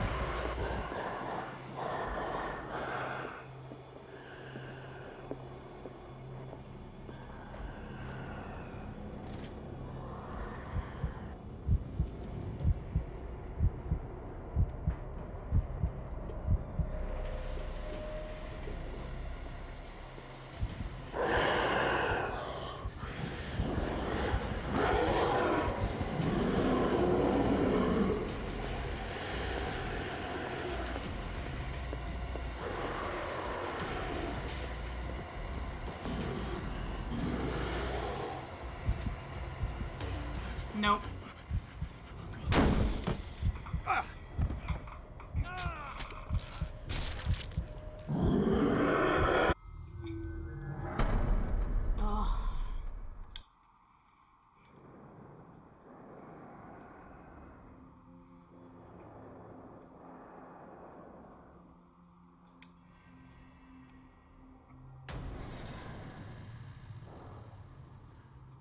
What the hell was that?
Damn! Did it hear that?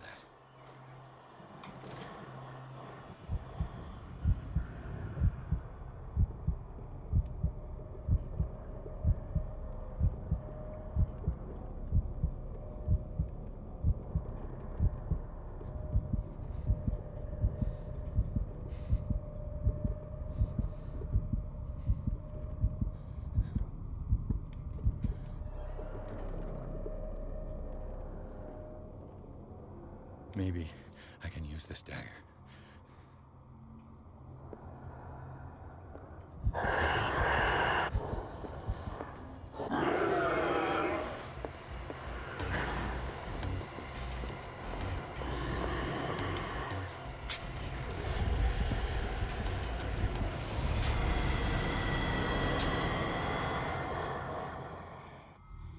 Okay.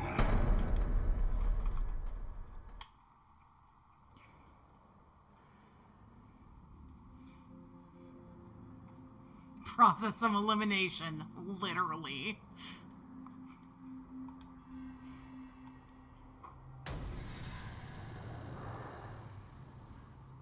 What the hell was that? Okay. So we go up here. Press A and do a peek. Press A and do a peek. Okay.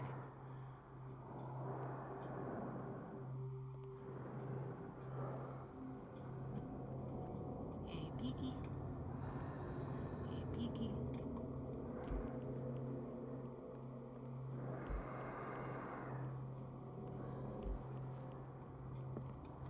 I'm gonna do this from the other side. Damn! Did it hear that? It most certainly did.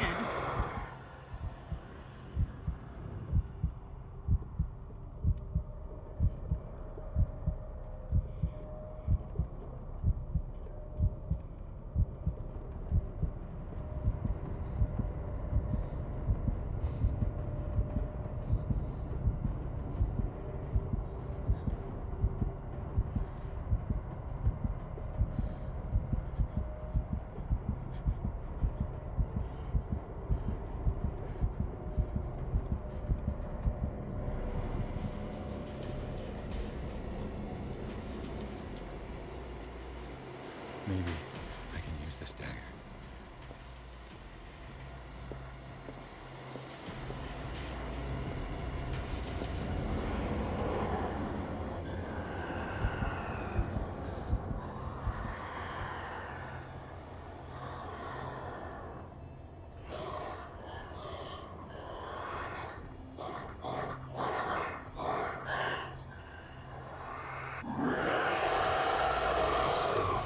Oh, damn it!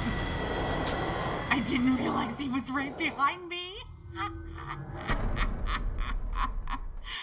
Oh my god, this is gonna take forever. It's so tempting just to look up what freaking dagger it is. What the hell was that? Okay, go up this way, over this way, go up this way, over this way.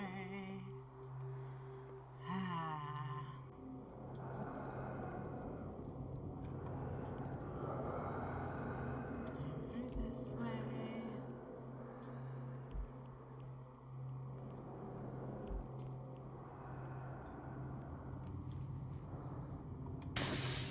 Damn! Did it hear that?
Damn it!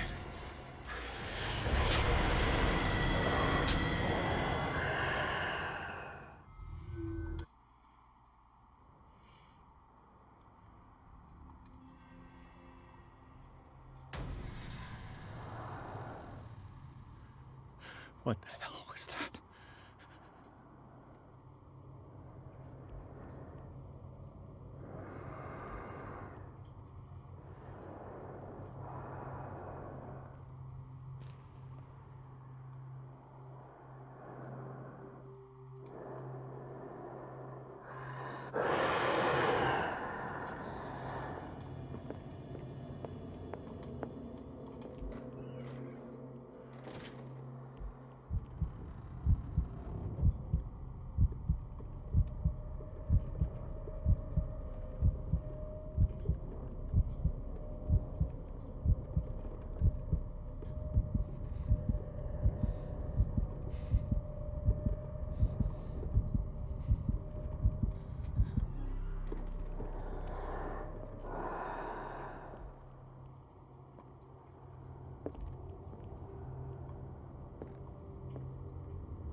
Down.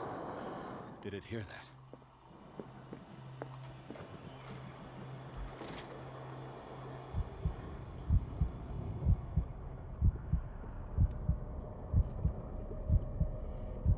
There is a legit method to my madness, so I don't forget which ones I've tried.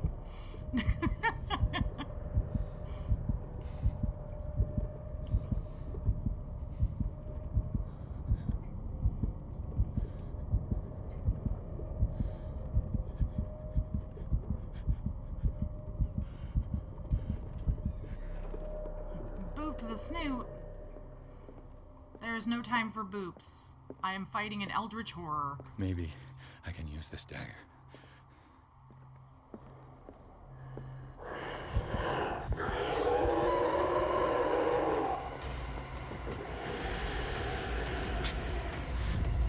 Nope. Ah. That's like death number 6? Oh, so the one next to the door? Okay, I'll try that one next. I'm trusting you, Vane.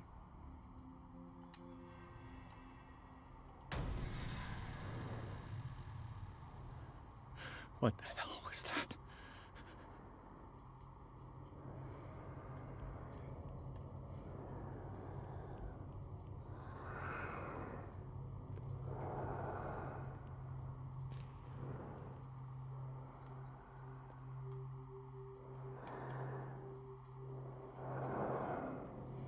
Okay, Vane, you're talking about the one that's right across over here, under this painting?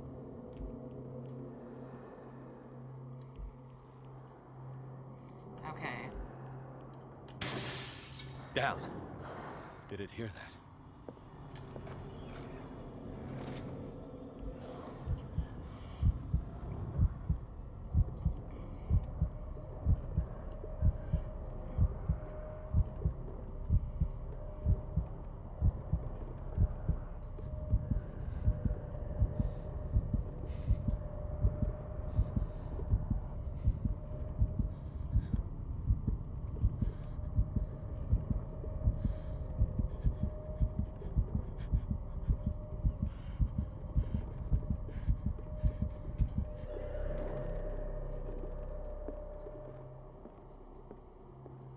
Maybe I can use this dagger.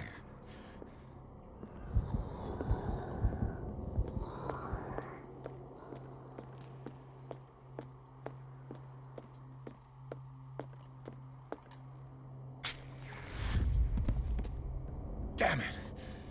This dagger didn't work.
They all look the same, but they have slight differences.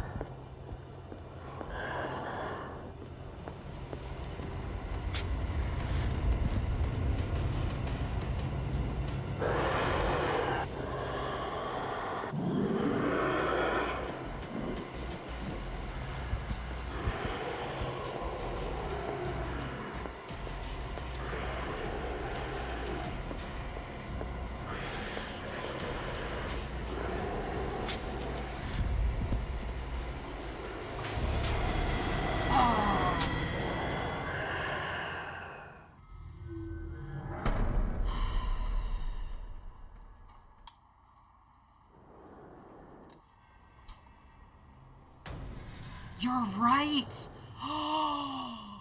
What the hell was that? I know which one it is. I know which one it is.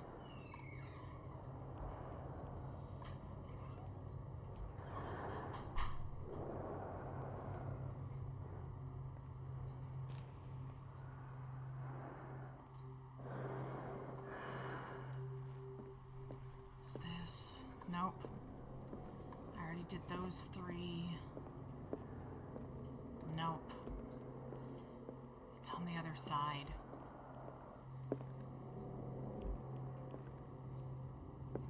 Exactly, that's what I was thinking. Nope, not that one. Not that one.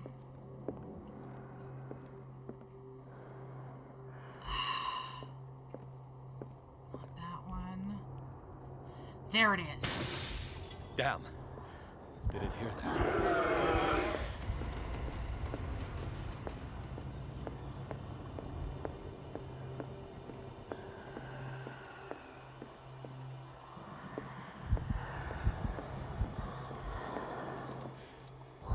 This dagger looks different.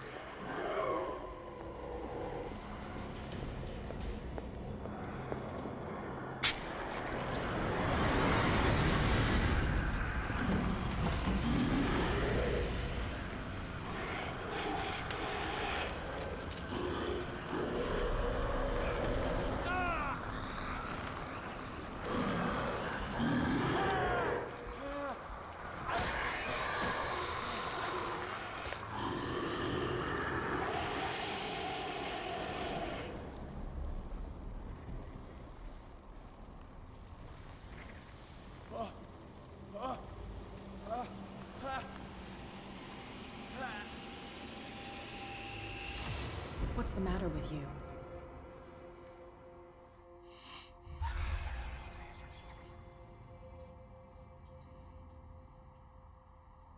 You sure you won't be needing that hand? You're losing it, Detective. At this rate, you're right. The bottle will get you before I do. You didn't see anything. I saw you within an inch of putting a dagger through your forearm. Did I miss something more interesting?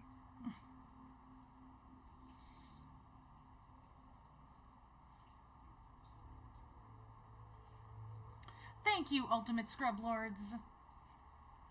You, sir or madam, are amazing as well.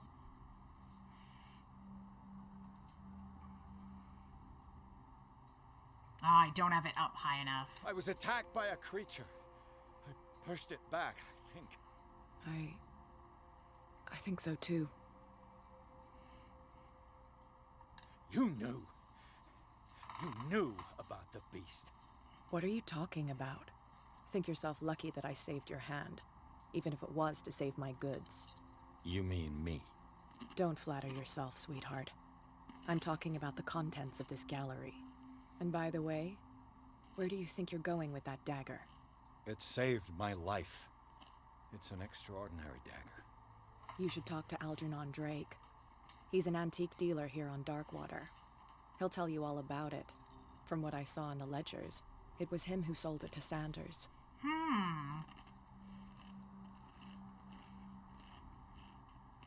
It's not your style to give me free information like that. Take it as payment for being my canary. A simple trade-off. Now go see your antique seller. I still got things to settle with Irene.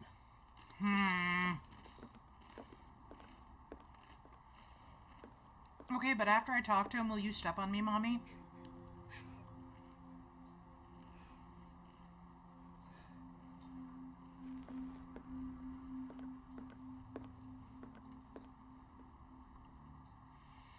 Listen! Cat's hot. I'm just saying.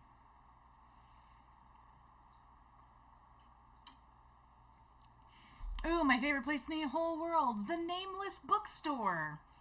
The Shambler turned out to be much more than an artwork painted by Sarah Hawkins, as a huge creature came out of the painting to attack Pierce. After a hard fight, the detective managed to send it back into the painting. He later discovered that the dagger he used to repel the creature had been sold to Sanders by a man named Algernon Drake, owner of the Nameless Bookstore. Pierce decides to pay the library a visit. Good Lord. I've noticed, Flisky.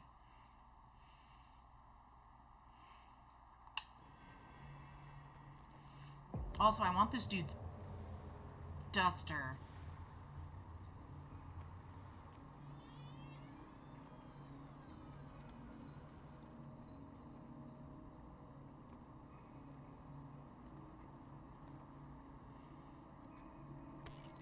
Hi, Chris.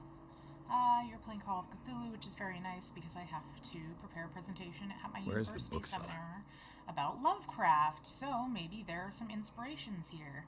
Actually, yeah, so Call of Cthulhu is all based around Lovecraftian horror, so there are definitely ties to that. So, since you're doing a presentation on Lovecraft, what is your favorite Lovecraft story?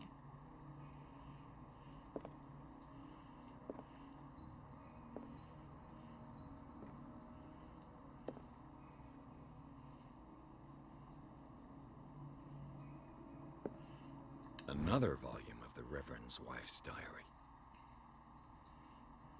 The pastor declared himself to be a prophet. He renounced God and worshipped a strange pagan entity with a monstrous appearance. His wife tried to reason with her husband, but in vain. He was convinced that he must listen to the voice in his head because it holds the truth. Ooh, I highly suggest, let's see. I have to remember the name. Hold on. I'm busting out my phone here for a second.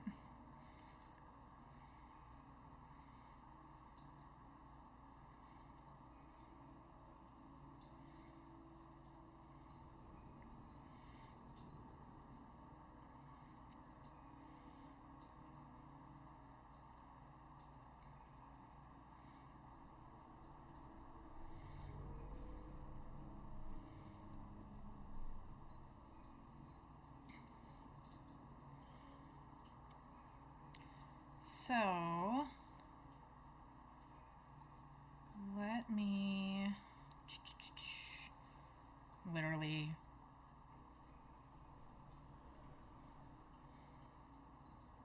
going down the list.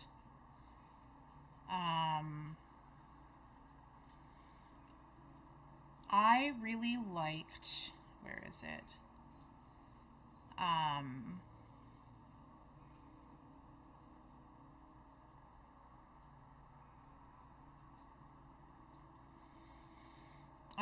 At the Mountains of Madness, which I read after trying to do a Mountains of Madness Call of Cthulhu like tabletop campaign. Oh yeah, and there we go. Boyfriendo is in here already suggesting that one, of course. So, that is a really good one. I've also heard wonderful things about the Dunwich Horror, which is my next one of his to actually go.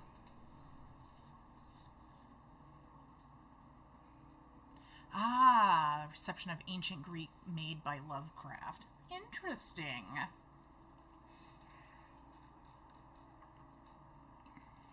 Okay. Nothing weird. I'm waiting for something to end up being, like, weird on these things. You stealing books from a bookstore, you jerkface. Okay. I don't like these, like, glowy shadow lamps. Is that the Holy Grail? Love me a random human skull. Darkwater History by Henry Campbell, Volume 4.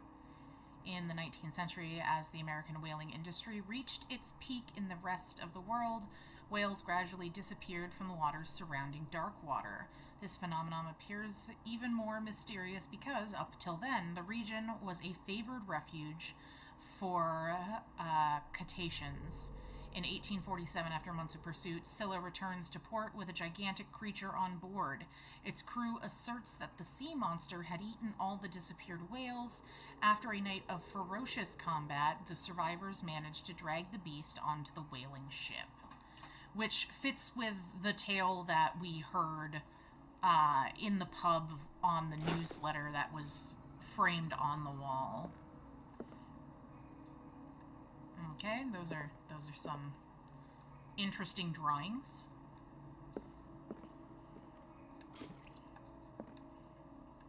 Oh yeah, I should so I can see stuff.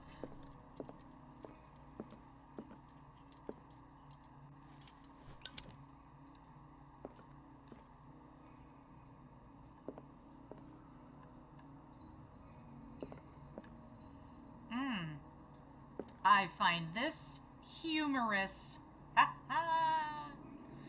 So is Lovecraft always about aliens coming from space to Earth to be honored there as gods, but ancient cultures, by ancient cultures, and having left the Earth in the into space again, or in the Earth's underground? And yeah, Scion has it right. Sometimes they're from beyond the stars. Occasionally it's buried deep within the earth. And sometimes they're extra-dimensional creatures. Freud's The Interpretation of Dreams. Oh, Lord. It's the work that laid the foundations of psychoanalysis at the beginning of this century. I remember writing a report on this book. This practical work written by Sigmund Freud for psychologists describes the techniques and analytical interpretation of dreams. The analysis must follow several rules, especially that of free association, a principle announced by Freud at the end of the 19th century. It treats dreams as a way of revealing buried desires. I cannot believe that this theory is applicable to my nightmares. Listen, was that in reaction to a book by Freud? A book by fraud? No, it's Freud. Listen, he just wants to talk to you about your Oedipus complex. But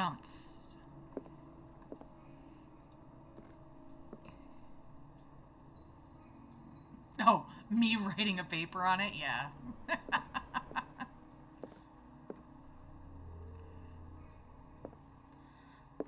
That is the second human skull that we found in this shop. Oh. Darkwater History, Harry Campbell, Volume 2. A Puritan colony led by Reverend John Wickwood settled on the island during the 17th century. They named the island Darkwater because of the dark shades of the sea. They believed it was because of the peculiar color of the rocks surrounding the island. They erected the first buildings, among which were the Hawkins Manor, the church, and the cemetery. The rare documents and handwritten notes they left spoke of nightmares and deviant behaviors. Okay, but in the 17th century, the deviant behaviors were like showing your calf. Heavens forbid it is a bare calf of a woman. Yeah, that really isn't a good enough reason to use the word erected. They disappeared at the beginning of the 18th century. Rotate just in case. Nope, nothing interesting. Yet.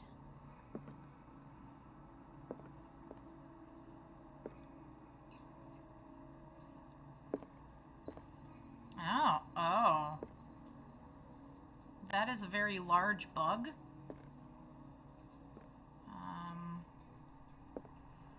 Looks like they were working on looking at an airship.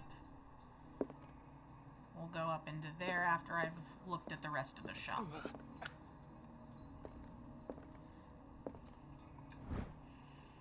Okay, Breviary of Medicine, Tome 3. Even a few years back, it was possible for a single practitioner to know all the medical knowledge of his time. This book, which concludes the series, shows that this is now virtually impossible. About 10 renowned doctors took part in putting together this collection.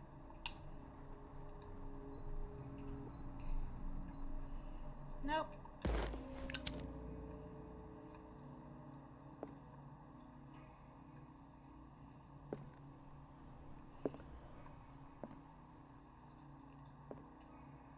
The Book of Zion is the foundational work behind Helena Blavatsky's Theosophical movement.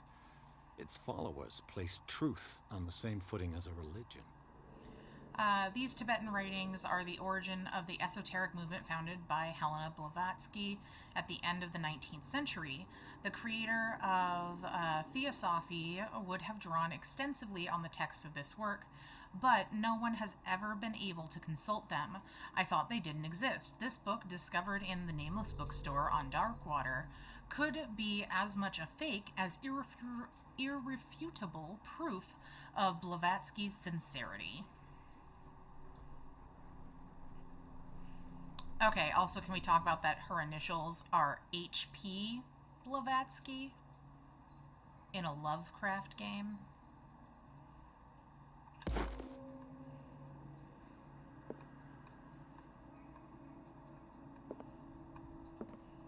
And that's a full skeleton. Although his spine is a little too smooth.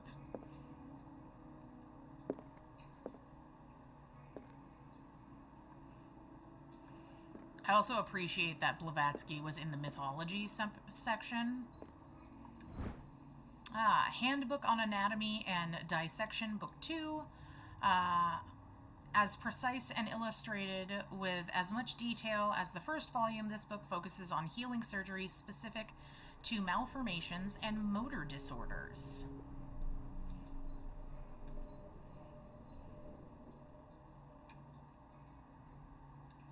And listen, if you ever want to talk about papers I've written, man, I have one for you, Lissa.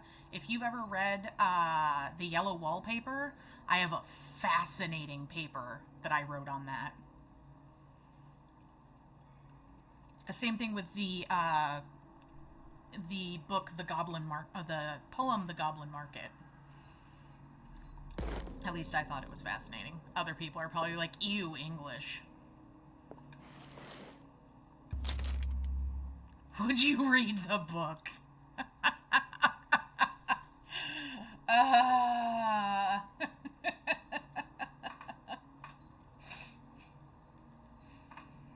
You know, I'm not going to even poll you guys this time, because last time you told me yes, and I'm going to assume that you're just going to tell me yes again. What does this strange book contain? This will book affect your contains destiny. unholy knowledge. This is the Malus Bestiarum. This collection catalogs and classifies creatures that I've never heard of.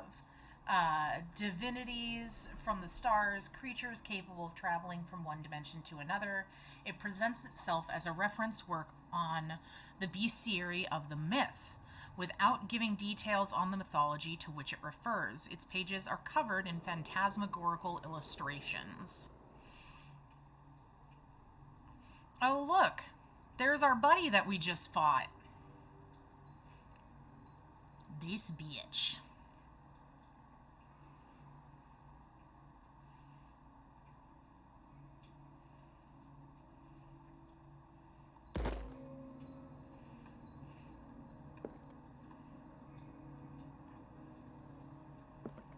Okay, I think that is all I can get in the shop.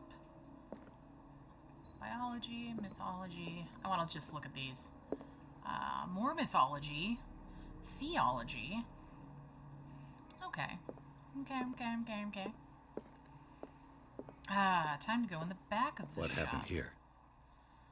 Oh.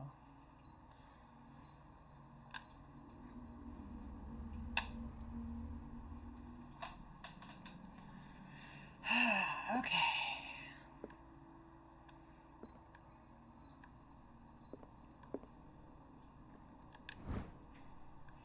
Ooh, Handbook of Anatomy and Dissection 1!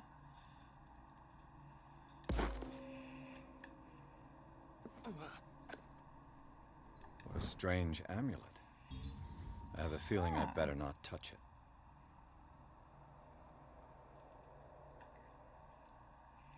It looks angy. Alright.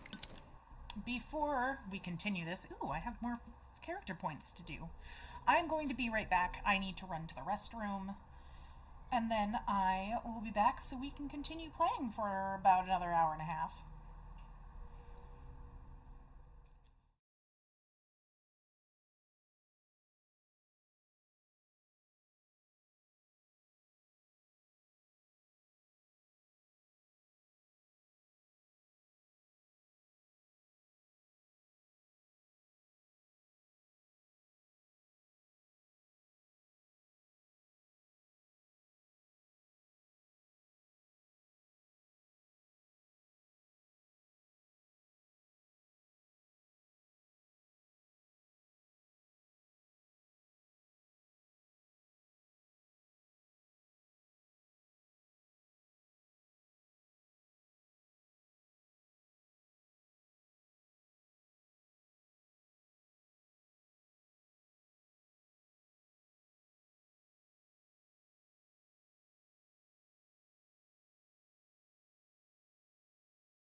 All right.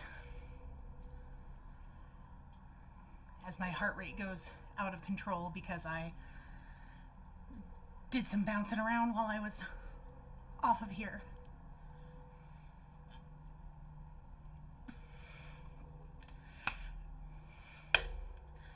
Listen, my step counter was yelling at me that I was being too sedentary. I decided to move some.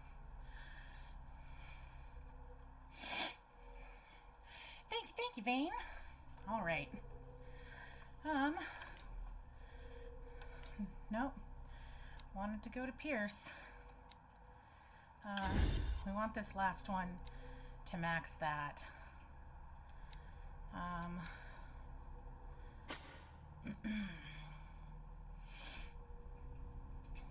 we want that one. Validate. Yes. All right. Ooh. Occultism is almost at a 3. Medicine is getting there. Oh yeah. Meeting the Shambler obviously effed me up a bit.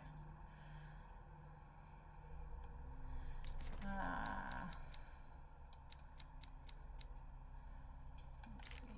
Places. Okay, that going over the Sanders residence and the Nameless Bookstore. Occult. We have the dagger. Dagger of the Ancients. This exceptional dagger of Ottoman origin probably dates from the, let's see, that would be 16th century. It bears the Elder sign on its hilt. It apparently belonged to Pargali Ibrahim Pasha, Grand Vizier of the court of Suleiman the Magnificent. Legend tells that Pargali used the symbol on the dagger to protect the court from the creature that haunted the mirrors of the palace. What is certain is that Suleiman had his vizier executed. Did he fear him after this demonstration of power? Okay, painting of the Shambler, then the Hound. All right.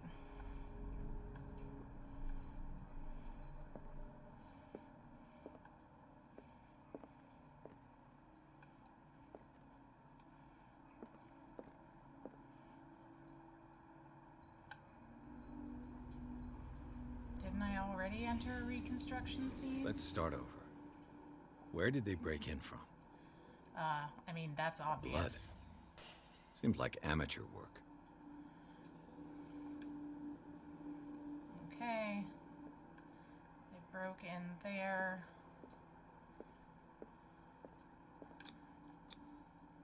Someone tall left this footprint. A man, probably. Okay. Okay, I can't go in there.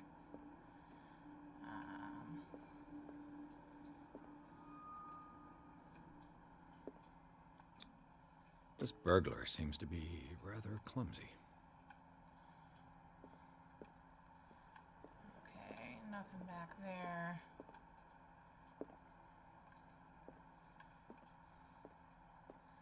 Is there anything else between here? No.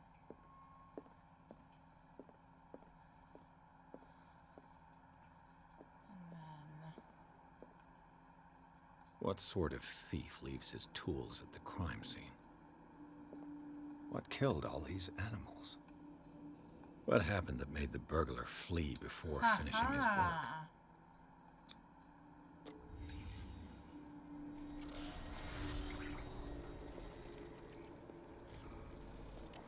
What the...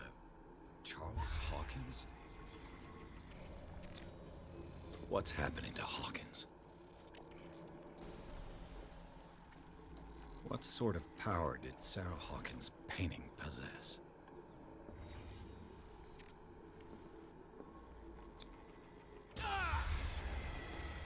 Sarah Hawkins helped hide something in this safe.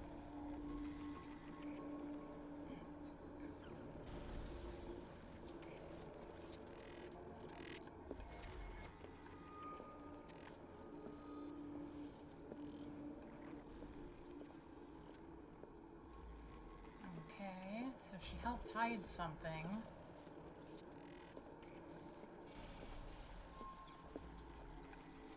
That.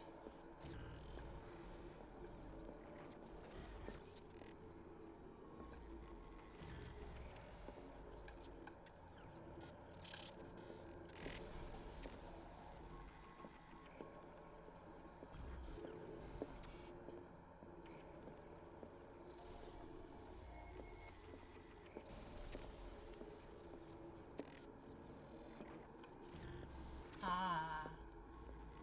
Drake put in a great deal of effort to hide whatever is in here. Everything is linked to the Sarah Hawkins case.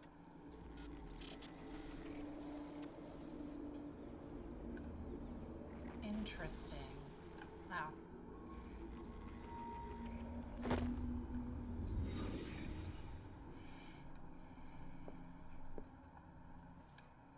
Drake left instructions on how to find the combination of his safe. Okay.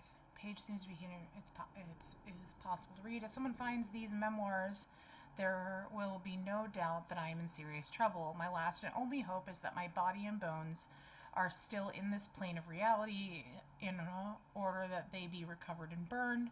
The funeral urn must be given to my dear mother if she is still of this world. The following message is of capital importance. Whoever reads these lines and demonstrates acuity as sharp as mine can hope to gain access to my most precious possession. It lies within my safe, and the clues to the combination are found in 3 cylinders, each hidden where life and study combine in the Greek world. Each cylinder is numbered, even if, as the celebrated author says, order is the pleasure of reason, but disorder is the delight of the imagination. Indeed, despite my preference for organized chaos, I must admit that reason usually prevails in the end. If by chance a person, or should I say genius, was to match my intellect and find the combination of the safe, I would ask that they delivered its content into the safekeeping of my friend and colleague, Professor Armitage of Miskatonic University. The content of this safe is not only a vast digest of knowledge, but also a weapon that is far too dangerous for it to fall into the wrong hands. I hope that you will be able to appreciate the danger that this represents and that you will act accordingly. In any event, I will neither be there to guide you nor to suffer from your actions. Okay, so,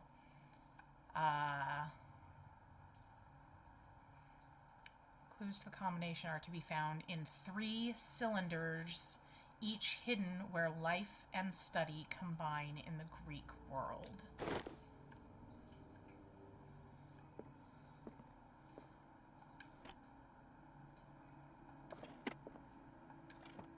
Is everyone on this island taking sleeping pills? Apparently, everyone is. What link did he find between Charles Hawkins and an old amulet? The key of relay file. This key that bears the elder sign is the only one able to protect your psyche. It is in the form of a cylindrical medallion hanging at the end of a heavy chain. Hundreds of years ago, the star and the branch whose purpose is to push back the forces of the great old ones were engraved at its center. Everything points to it being Charles Hawkins that tore it from its last owner, an Egyptian antique dealer. In press cuttings that mention the misdemeanor, the date of the robbery coincides with the last of the Hawkins trips trips to Cairo. It remains to be seen whether he knows of the true purpose of the artifact. Try to find it.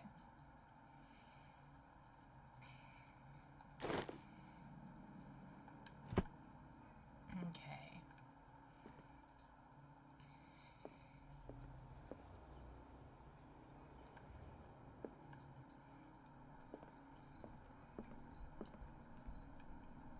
Arkham editions.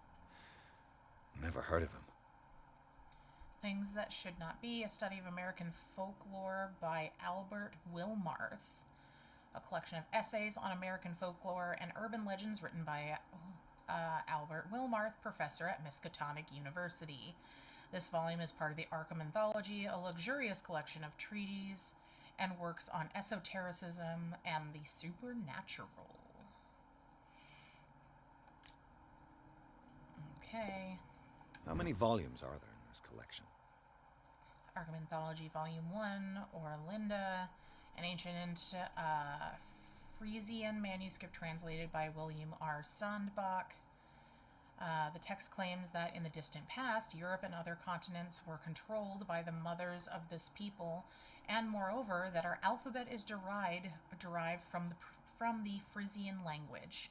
This volume is part of the Arkham Anthology, a luxurious collection of treatises and works on esotericism and the supernatural. Another volume by Arkham Editions.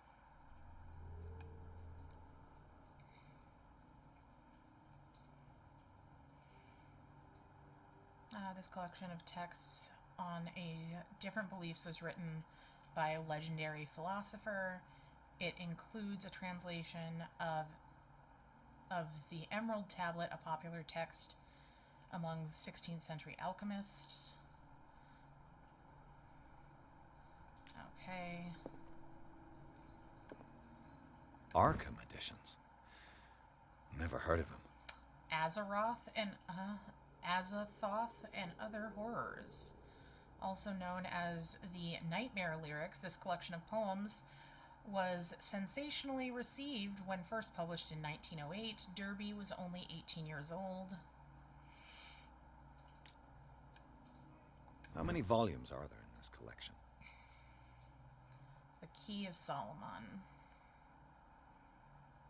Written by the legendary... A book of spells supposedly written by the legendary King Solomon. It contains various rituals of invocation and rituals of curse.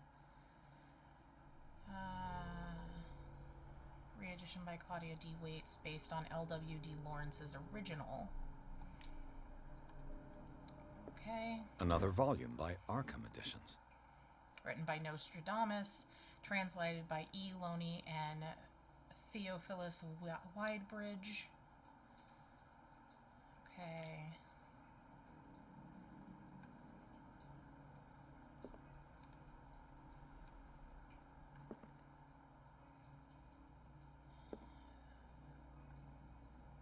Cylindrical in nature.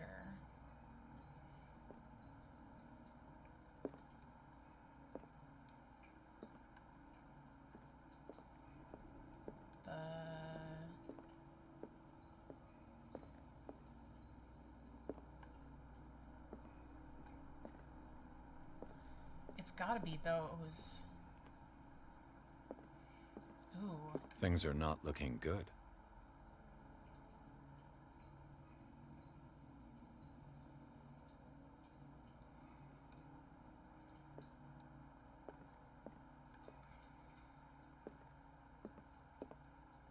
A kind of chalice.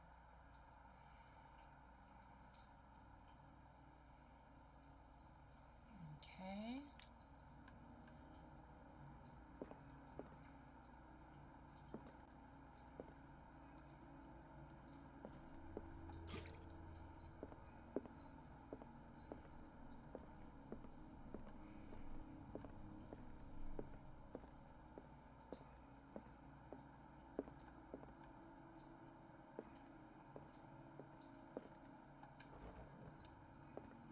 Cylinders that Drake tried to hide.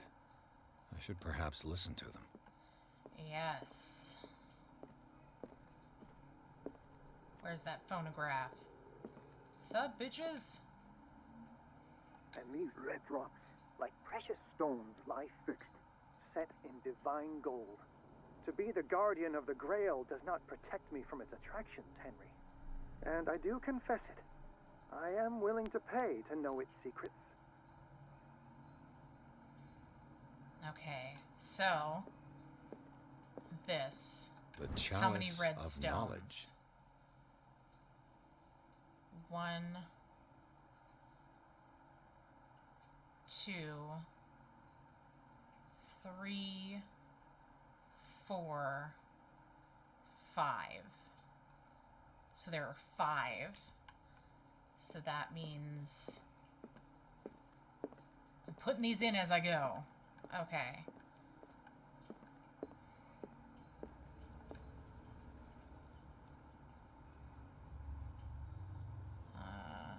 Right stick is rotate. Okay, so we have that one at 5.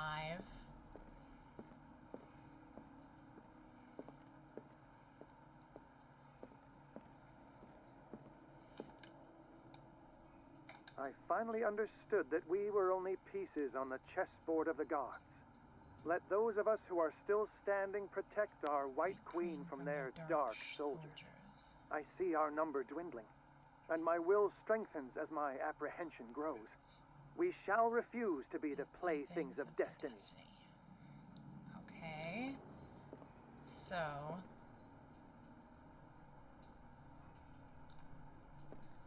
those that are left standing would be 3. The Queen has little protection.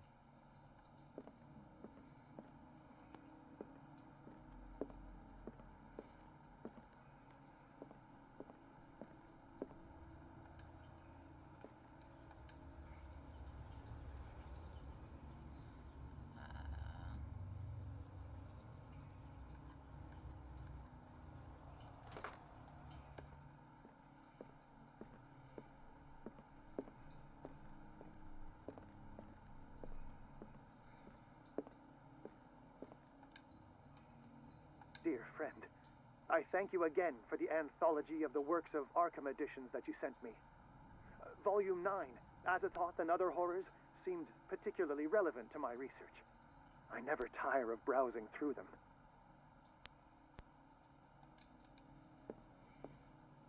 Okay.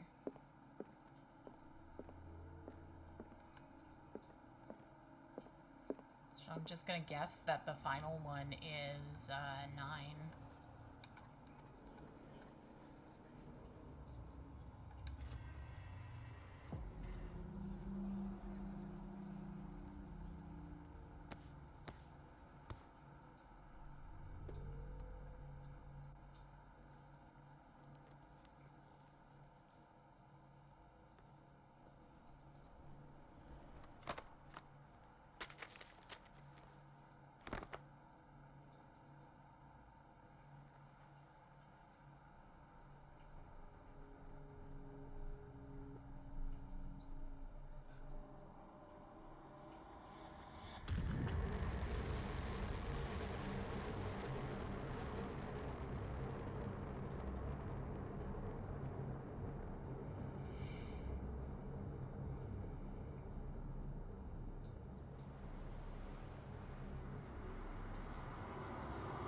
Oh, god damn it.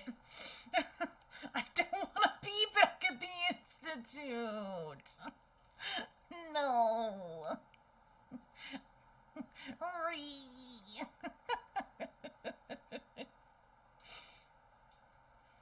In the Nameless Bookstore, Pierce traced the trail of an attempted burglary. He discovered that Charles Hawkins was behind the attempt. Pierce opened the bookseller's safe to find what the letter and Sarah Hawkins had hidden there. A book covered in human skin lied inside. Irresistibly attracted the detective. When he opened it, his mind was projected into another body. What? What? Oh, hi, Ty. How's it going? No, not welcome home.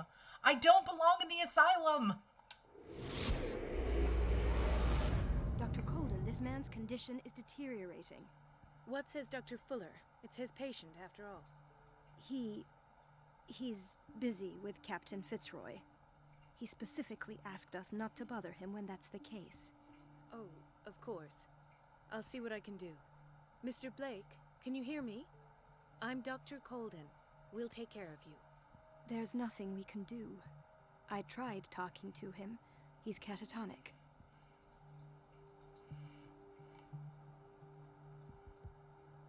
Very well. I'll examine him.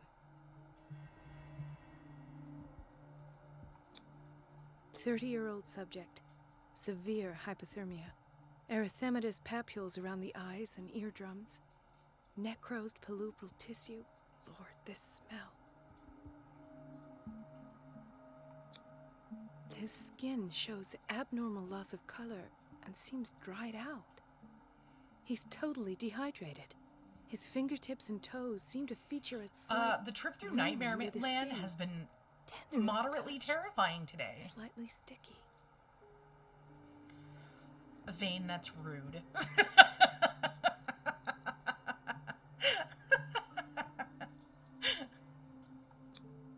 Severe malnutrition. Swollen abdomen with traces of petechia. Doesn't seem like an edema. Slight protuberances seem to indicate the presence of a foreign body. So, Doctor, an opinion? I'm not sure I have the necessary knowledge to treat this man. Don't say that. You're our most worthy doctor after Dr. Fuller. Some of his symptoms are beyond my comprehension. What did you find?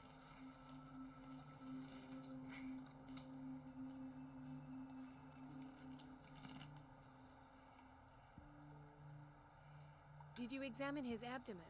It would seem there's something inside. He hasn't eaten in days. Are you certain it's not an edema? No. Can't you recognize an edema? Pushing with your finger won't leave a trace. And look at these bumps. It's not like he could be pregnant. Whatever it is, this man has something inside him that shouldn't be there. We should operate on him at once. Dr. Fuller said not to worry, that the edema would go away by itself.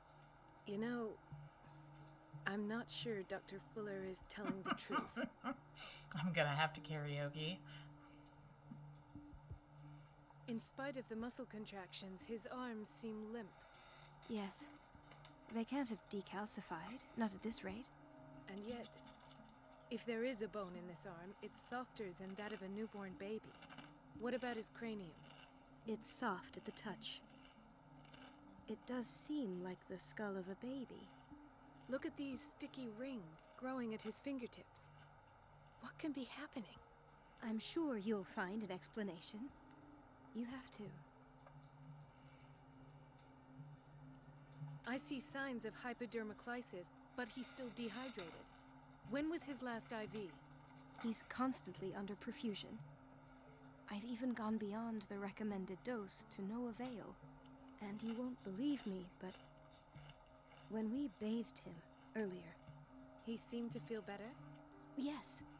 Like he needs an aquarium, not a perfusion. But that doesn't explain his condition.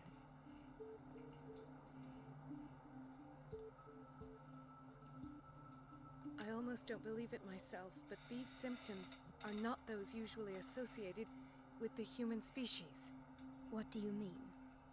Don't tell me you believe in extraterrestrials. No. This poor man is from our world, all right. But his body is undergoing unnatural mutations. And this transformation is killing him. His body simply can't cope. Where could he have gotten such an infection? I pray that it's not here. Dr. Colden, may I know what you're doing to my patient? What I'm doing? How about what you've done to him? Let us calm down, my dear Marie. I don't appreciate your tone, nor your insinuations. I've done to him what I do to all my patients. Provide him with the best available care. Your imagination is without limit. It's your homemade drug again, is it not? Those people are not your guinea pigs. There, there. What have you seen to put you in such a state?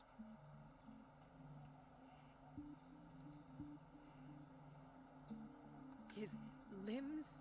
His body temperature? I don't know what experiments you've undertaken, but this is going too far. Oh, I sense some excitement beneath your indignation. Could it be you wish to join me in my scientific endeavors? You are a brilliant physician, Dr. Fuller, but this man has the attributes of some kind of animal. Fascinating. An animal, you say? Could you be more precise? Cephalopod, perhaps. This amuses you. Your reaction Of course it does. I know your thirst for knowledge, Doctor. It's your innocent worries for this man that have you overreacting. For this man, and the others whose medical files you've been hiding. I have to protect my discovery. These people owe me their life, but the world isn't ready yet. It will be, in time. I will not let you do this. You disappoint me, Marie, but I still have hope you'll one day share my point of view. In the meantime, take care of your own patients and try not to forget who you're dealing with. Was that a threat? What did he mean? It was a warning. Dr. Fuller is this institution's founder and one of our profession's most influential voices. My word is of no weight against his. If I continue to protest, I will only ruin my reputation and career. It's scandalous. Can't we do anything? Is there no evidence of his crimes?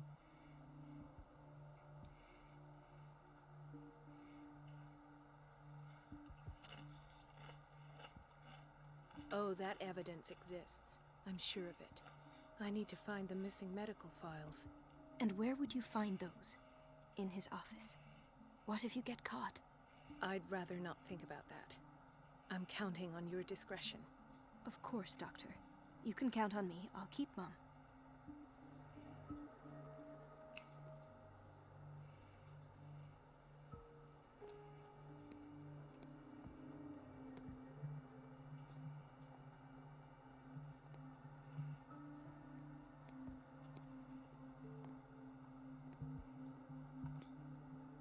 This place draws you in and never lets you go.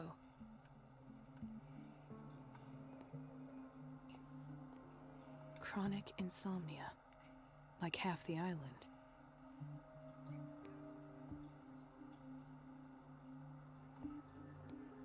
He just made a squeaky noise.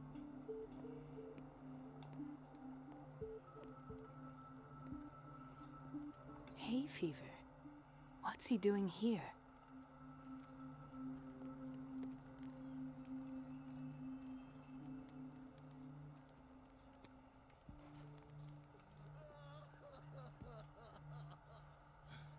Doctor, please.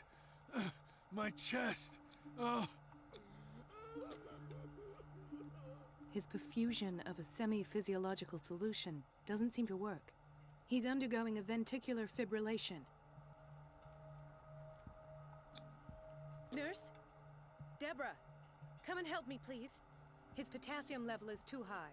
Replace it with 2% glucose solution with insulin, calcium, and sodium bicarbonate. I'll tend to it right away. Thank you. He's in your hands.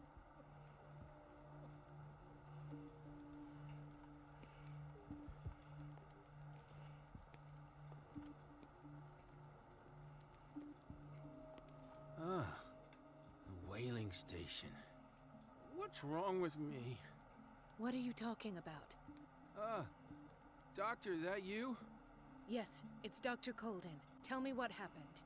It's the old whaling station. See?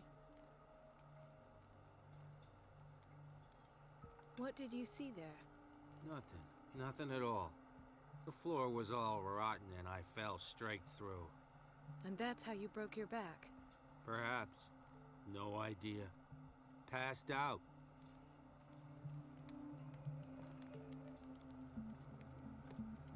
He broke his back in an accident down by the docks. Okay. She recently came back from the surgical block. She's stable. Given her file, a nephrectomy would have been inevitable. But Fuller was able to save her kidney. Interesting.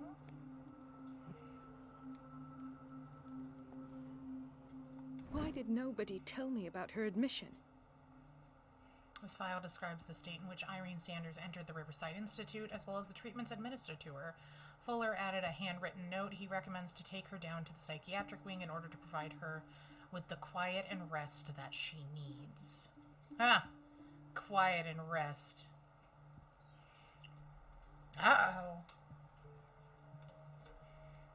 We're giving the Luna treats. Is she out here? Oh, she'll be summoned by the sound. She always gets summoned by the sound.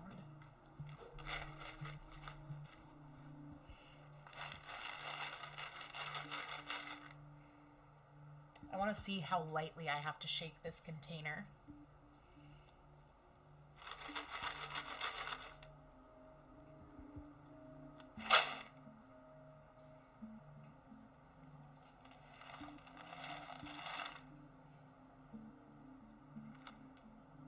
Dang, she must be dead asleep.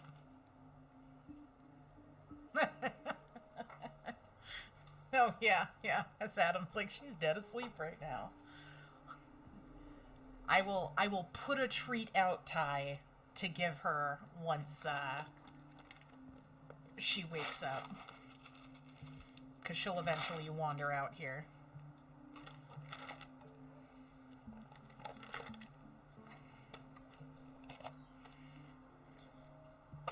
So interesting, after our meeting with Irene, she ended up admitted. Mrs. Sanders? Oh, and she's completely catatonic.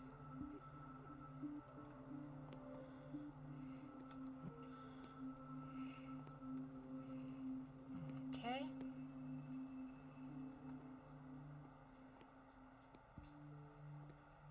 Intoxication from breathing organic vapors.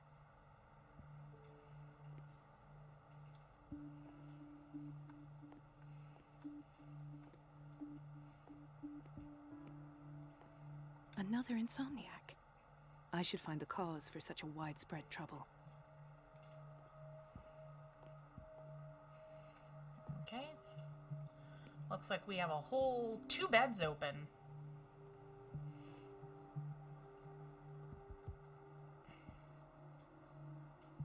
Dr. Colden, here you are at last. This patient was again brought up to the psychiatric wing. We've been following the treatment you prescribed, but the dysgeusia persists and he's lost a great deal of weight. We haven't been able to move him. The stress makes him hyperallergic. Sir, I am going to examine you. Do you understand? Inject him with a dose of pentobarbital, intramuscular, so that I can conduct the clinical examination.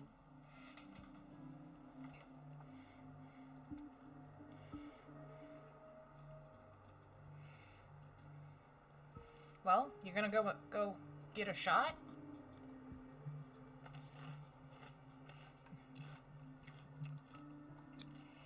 He bit his lips so much, they're still bleeding. White froth, evidently because of such drooling.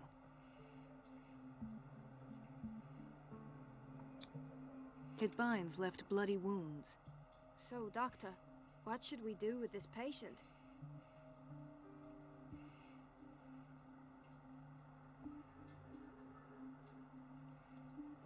Those basement brutes tied him up too tight, and now he's hurt.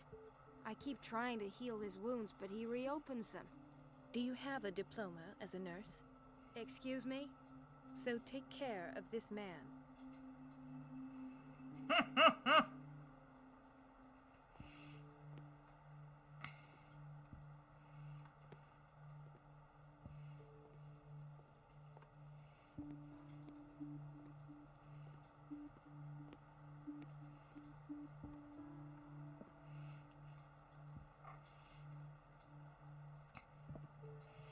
I love the amount of sass there. Do you have a diploma as a nurse?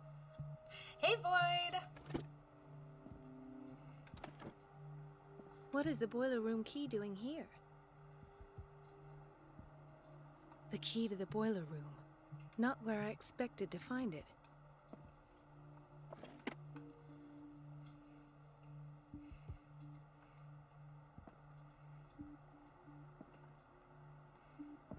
Okay.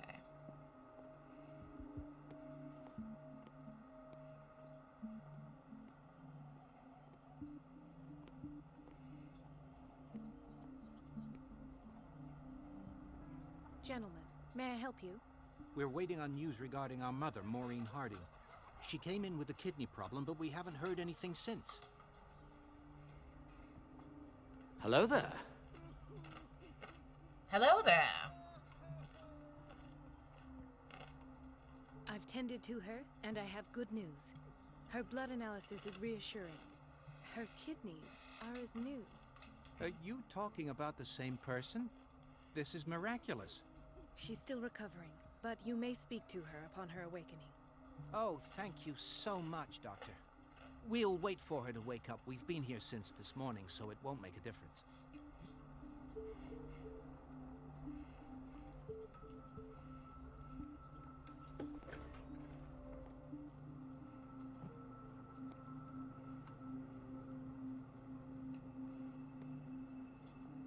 Patients and hospital personnel eat the same food.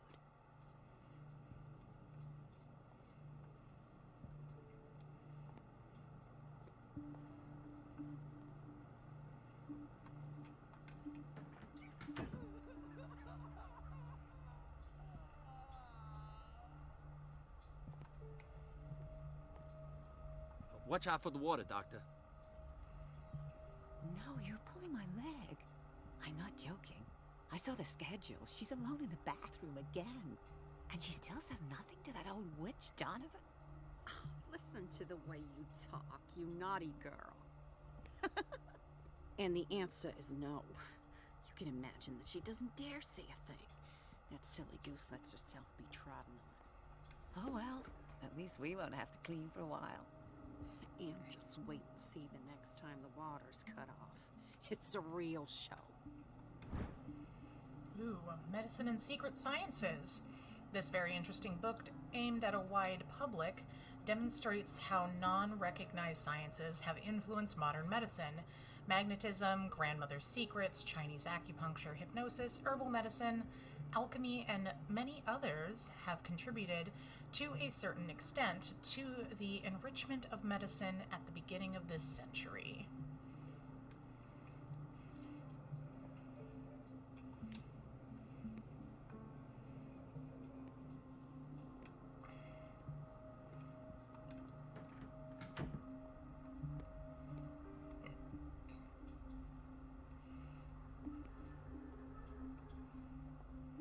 Everybody says it. She's a witch, an old hag. I didn't make this up. And I'm the one who pays. What a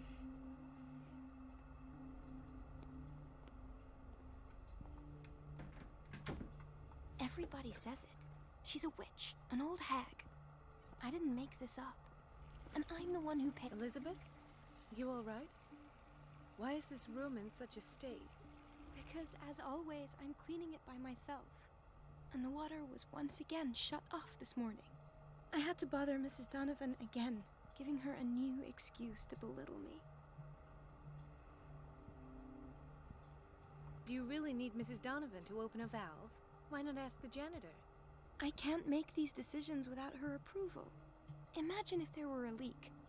Anyhow, the boiler room is locked half the time. So every time the water gets shut off, I have to go and endure her reproach until she's settled the problem. I see. Courage, Elizabeth. Thank you, Doctor.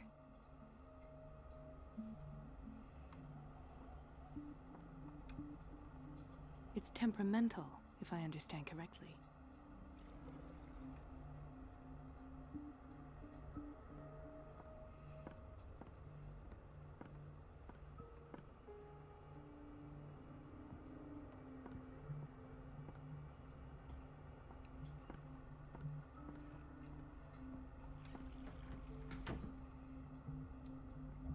Everybody says it. She's a witch, an old hag. I didn't make this up. And I'm the one who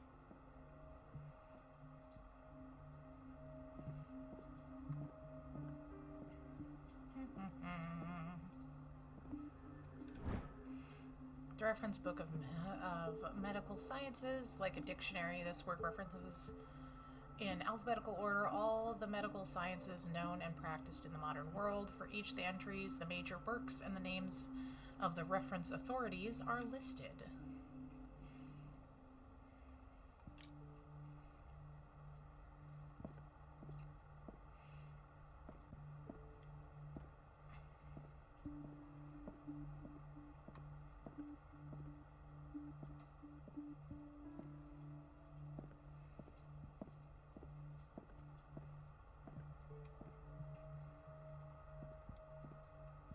have little time for you, Doctor. You'll find out that it's not only the doctors who have things to do.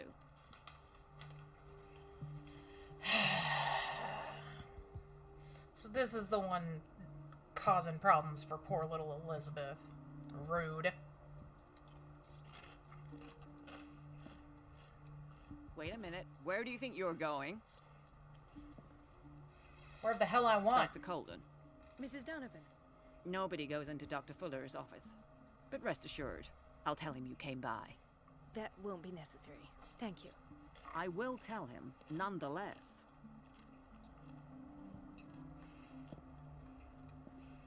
Alright.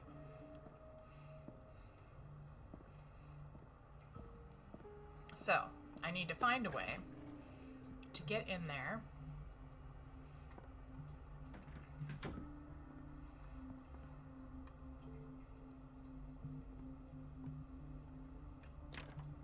The door to the boiler room is locked. Where did I see that key? Ah, yes. The office in Block B. Let's hope I can go through the administration office.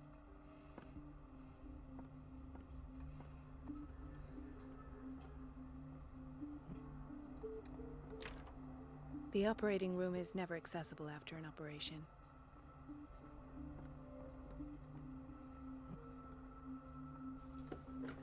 Sorry, but nobody can take anything until I finish the inventory. Please, the fewer interruptions there are, the faster I was just I'll be gonna finished. close the door.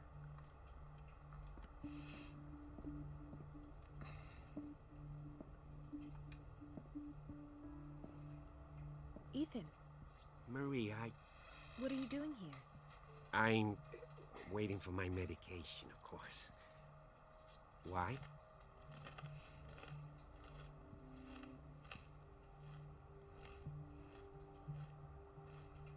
You're not here for treatment, right? Am I so obvious? Only to me. I know you worry about me. I trust you. I'm happy to see you. Me too, Ethan. Is that all? Well, there might be something else. I'm not sure. Tell me. I have nightmares. They keep me awake every night.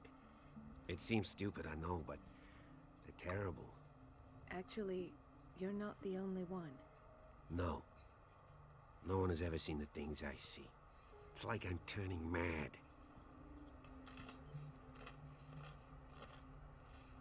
So many people have this affliction. It's like an epidemic. Do you think it might be related to Fuller's work? I don't know yet, but I will figure all this out. Everyone in Darkwater is suffering from nightmares. Really? We're gonna get to the bottom We don't of have this. any medication left. Oh. There's no excuse then. I should let you work. Take care, Ethan.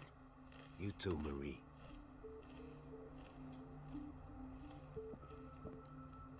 I don't get why they have us waiting so long. Almost no patients here. So says you. Okay.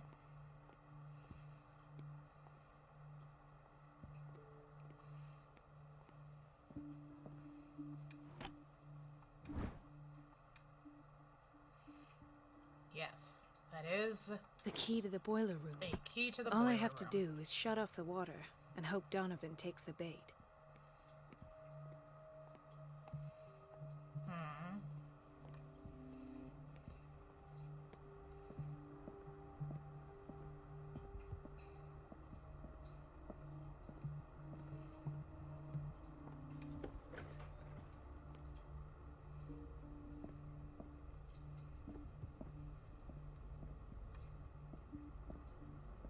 Thank you for your help, Doctor. Thank you.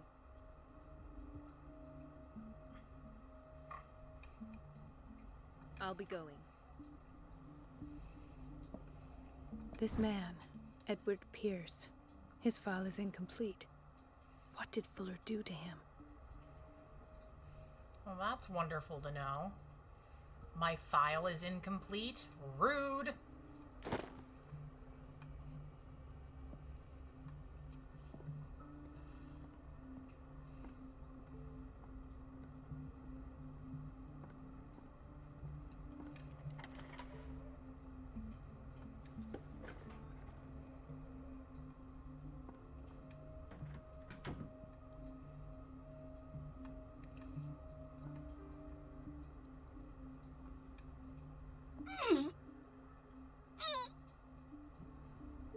I can't shut this with my bare hands. I need a tool.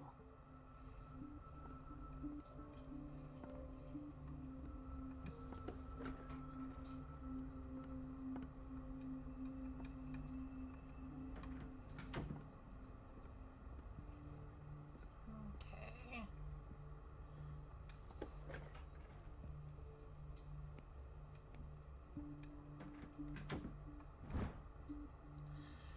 The pseudoscientific work by Kaiser Lombroso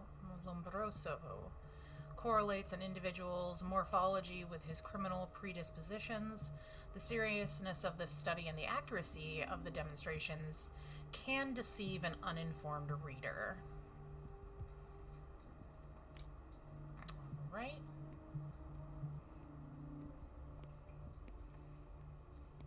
We've been waiting to be restocked for weeks.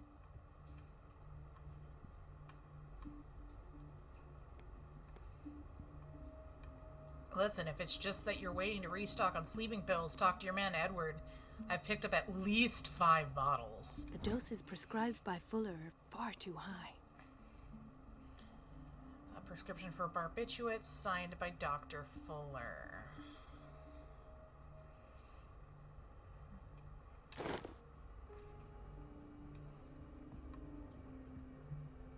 We're running out of this medicine. I know, Doctor. We sent the purchase order, though, but Mrs. Donovan refused it. Once again. Can't you do anything? Donovan takes her instructions directly from Dr. Fuller. I'm afraid I can do nothing about it. Interesting.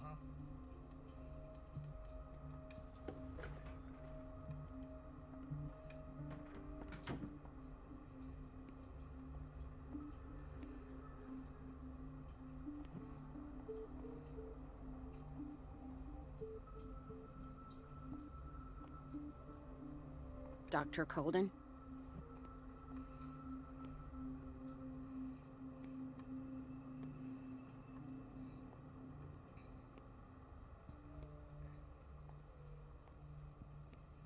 Really? You're just... That cigarette is... You're dropping ash into somebody's lunch. Are you serious?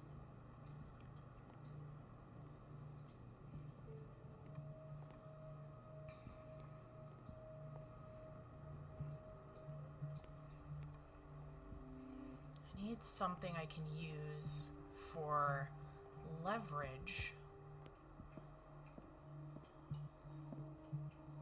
I'll talk to him in a minute. It's a quiet little town. Days go by, steady as ever. I wanted more for myself, but... Feel it, dude.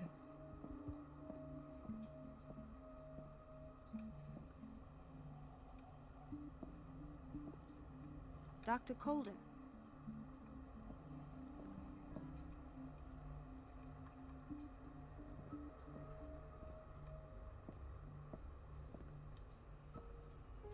In theory, this is where we hang the key to the boiler room. Dr. Fuller always keeps his key with him.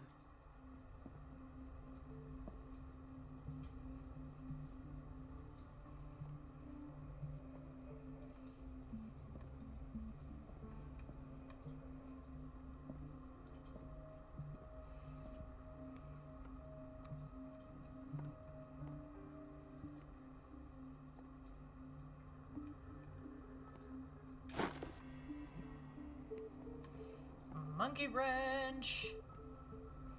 Heck yeah.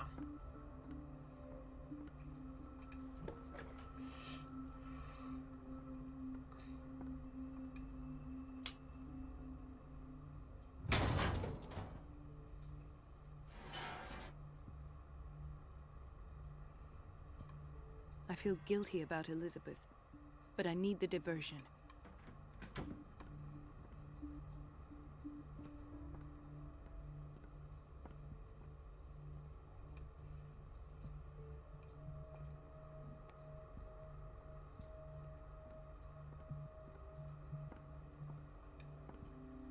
It's temperamental, if I understand correctly. Dr. Colden, might there be a problem with the water? I was about to mention it. It seems it's been cut off yet again. I can't take this, Marie. I feel I'm gonna burst. It's not your fault if we have defective plumbing. And yet, I'm the one who gets punished because I'm gonna have to square off with that annoying old witch. Courage, Elizabeth. Here we go. And hold your tongue this time.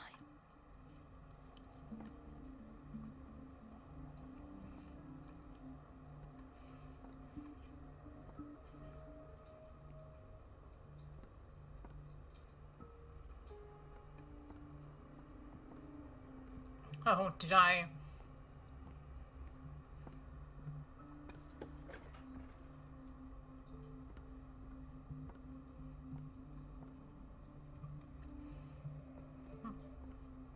Whistle while you work. Do do do do do do do.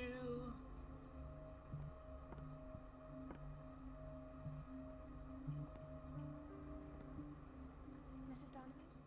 I'm busy. Elizabeth, isn't it? Yes, ma'am. But it's about the water. What now? It's off. It's not my fault. Nothing is ever your fault.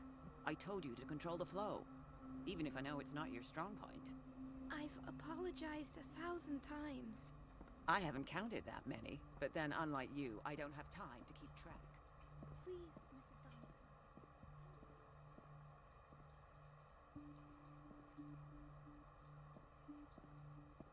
At last. The missing files must be hidden here. The Stendhal syndrome. Of course. This is where Fuller found his diagnosis for Francis Sanders. To works of art. Okay.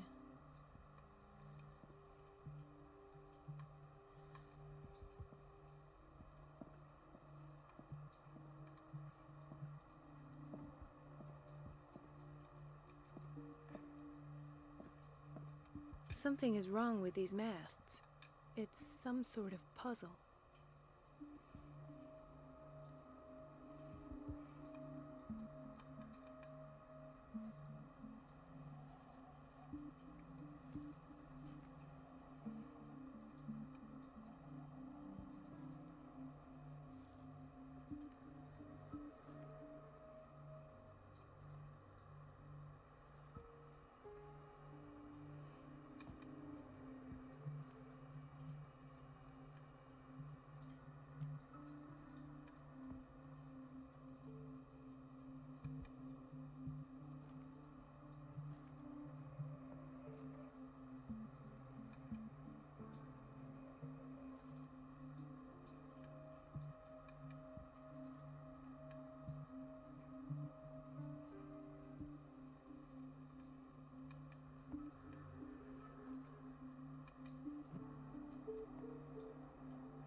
I've unlocked something.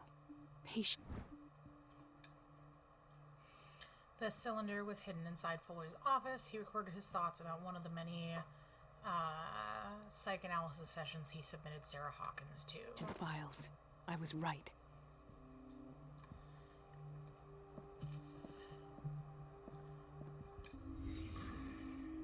Conclusions. Session number 17. Patient? Sarah Hawkins.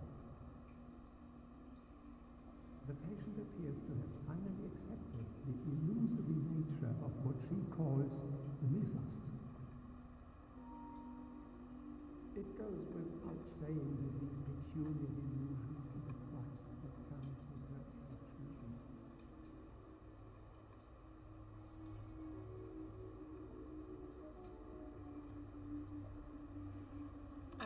Shoe?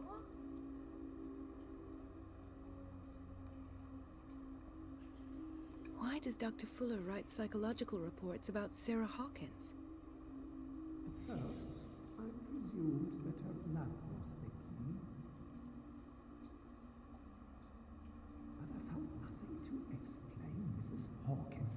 80s.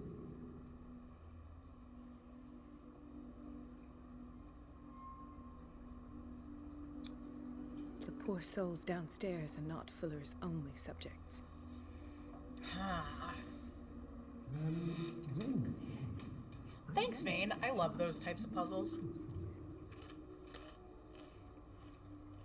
I presume that he will try to break into the basement sooner or later. I am prepared.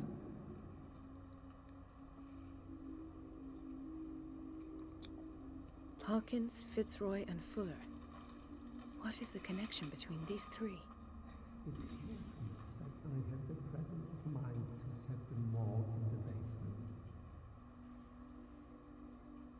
When all the fuss about the Hawkins incident finally comes to an end, I will dispose of her belongings. In the meantime, they must remain hidden in plain sight.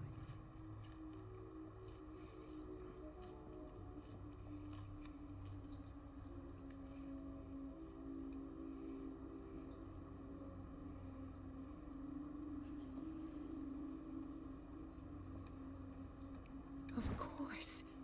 Sarah Hawkins is the connection.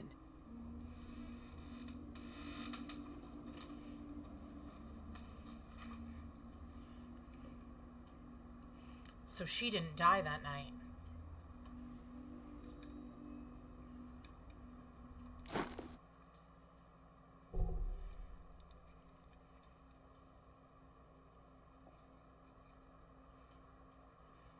Or if she did die, he kept her body so he'd have access to her blood.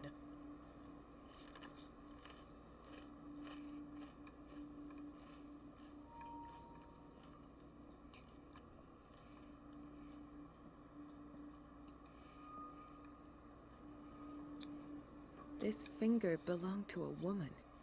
Why keep it here?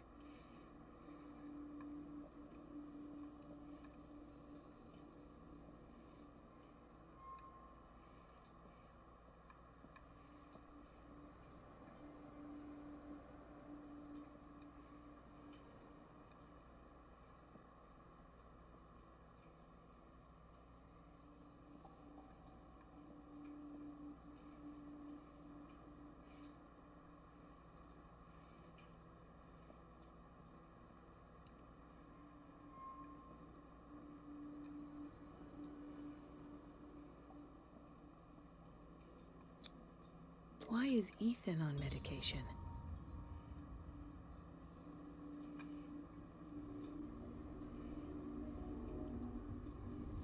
I must go back to the basement.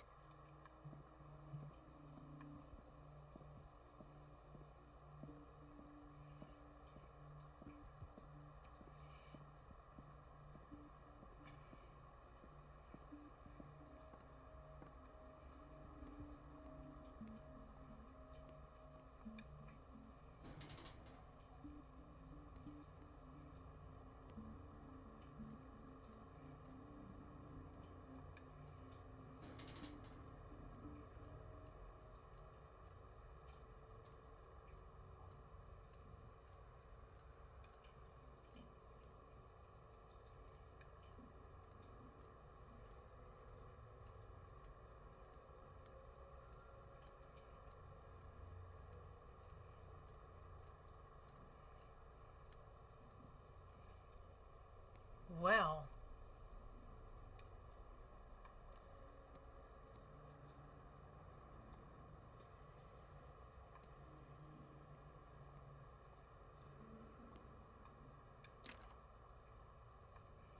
Nope, can't go that way.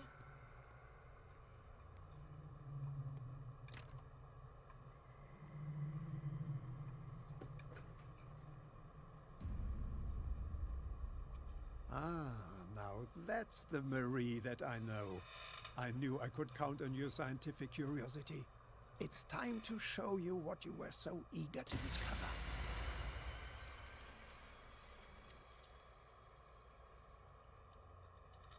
Huh.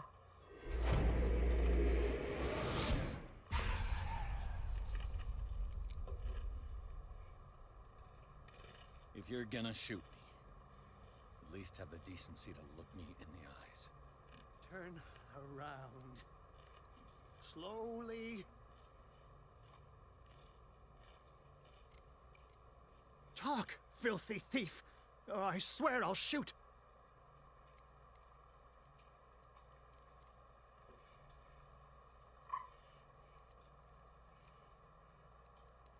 Take a minute to look around. Everything points to Charles Hawkins. He's dead! No. He was here for a very specific item. Oh, no. The book. Why was it in the safe? Have you read it? Answer the question.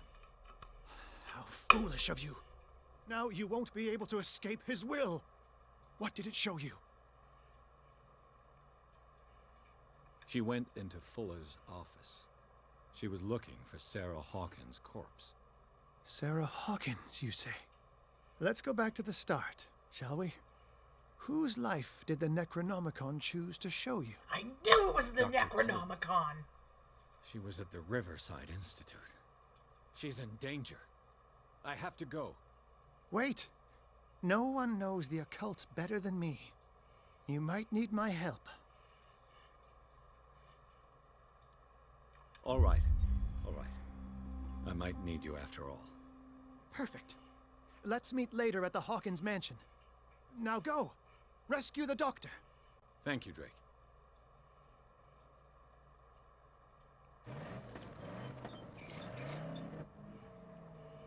That is one rickety-ass vehicle.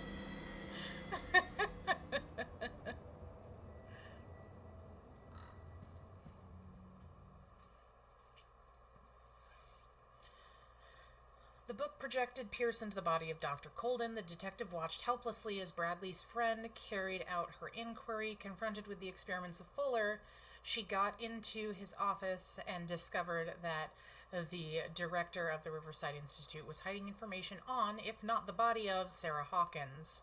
But she was discovered by Fuller. Pierce must save her before it's too late. Also, thanks, Lissa, for mentioning Deadites. Now I want to go watch Ash versus the Evil Dead.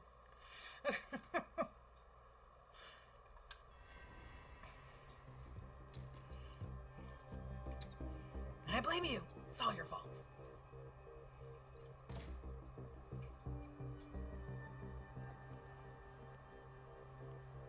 Groovy. Hey, Tiarna. I pray that Colden is really here. And alive.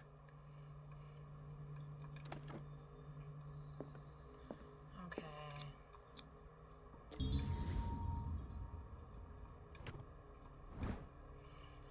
Okay, Diary of a Pastor's Wife, Volume 1. Husband John built the first Hawkins home called Hilltop at the end of the 17th century. They are among the first white colonists of the island. The previous inhabitants disappeared mysteriously 3 centuries earlier.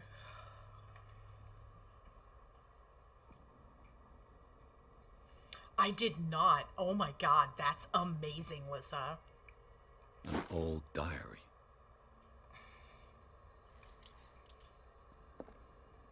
Priscilla is here. Like in the vision. Colden came this way.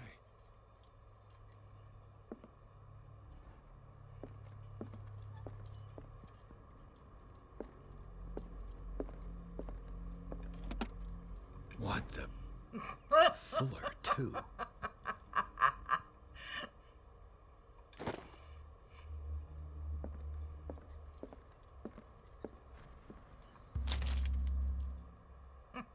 Would you read the book? Ah, the Bestiarium, Volume 3. Oh look, there's my dope knife that I used. This collection catalogs and classifies creatures that I have never heard of. Divinities from the stars, creatures capable of traveling from one dimension to another. It presents itself as the reference work on the bestiary of the myth, without giving details on the mythology to which it refers. Its pages are covered with phantasmagorical illustrations.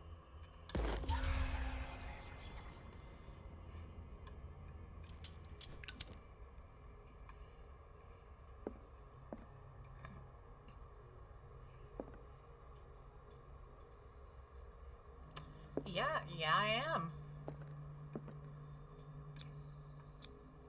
How old is Fuller, really? Ancient, apparently.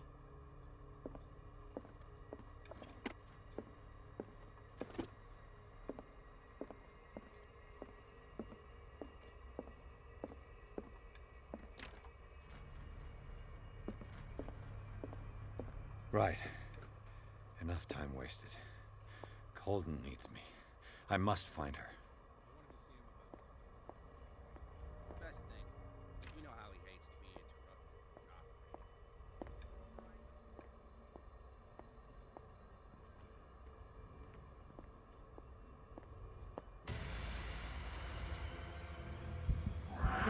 No! No! My God! What is happening to me?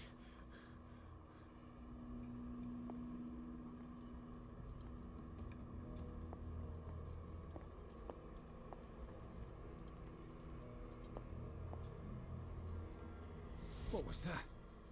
It's as if I'd been transported somewhere else.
Can't walk through there.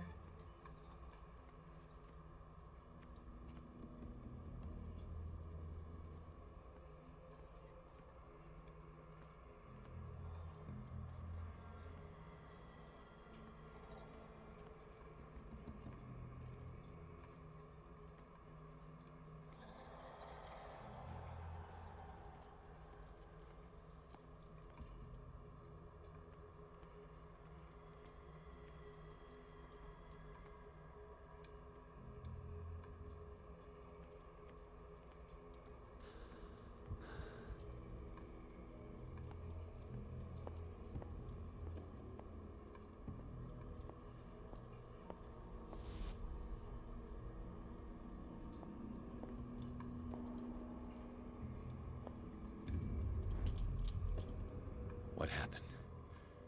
Something has changed, but what?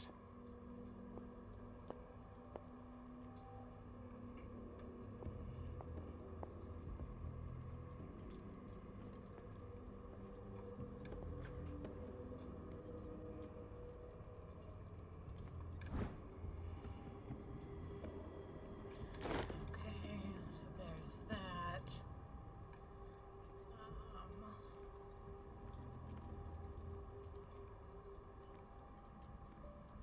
The medication cabinet is empty.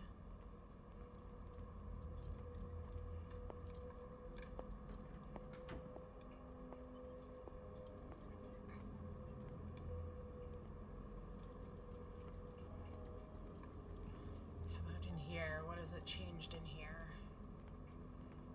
Can I see the people now? No.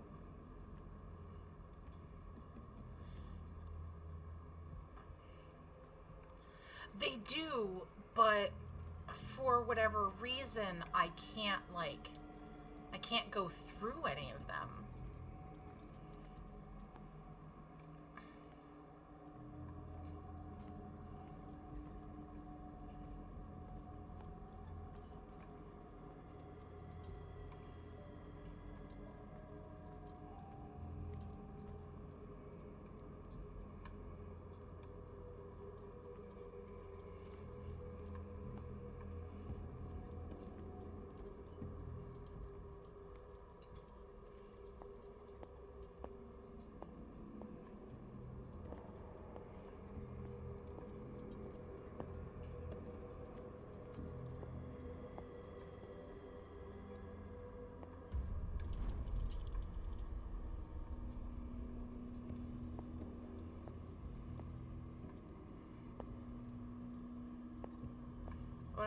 What if I go back this way? Will it let me walk back this way? No. Weird.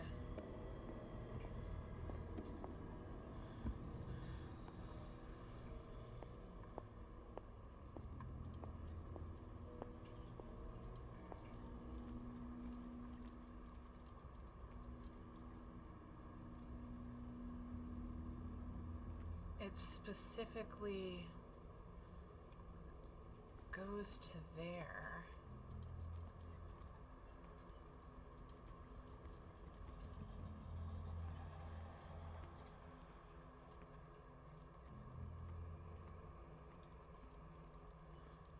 Huh.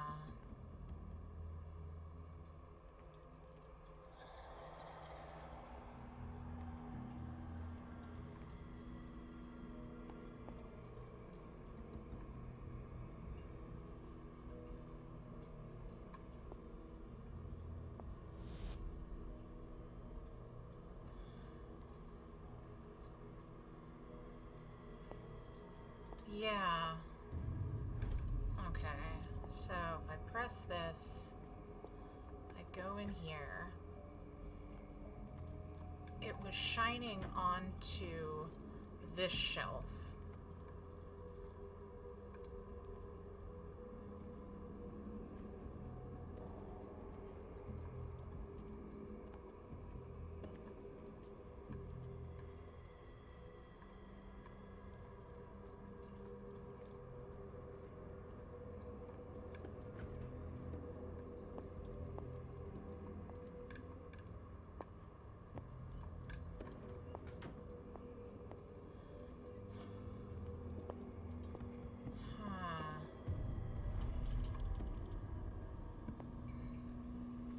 No, it's not going to the back room. It's literally going to the middle of that shelf. But I don't... Like, I get back there, and it doesn't let me do anything.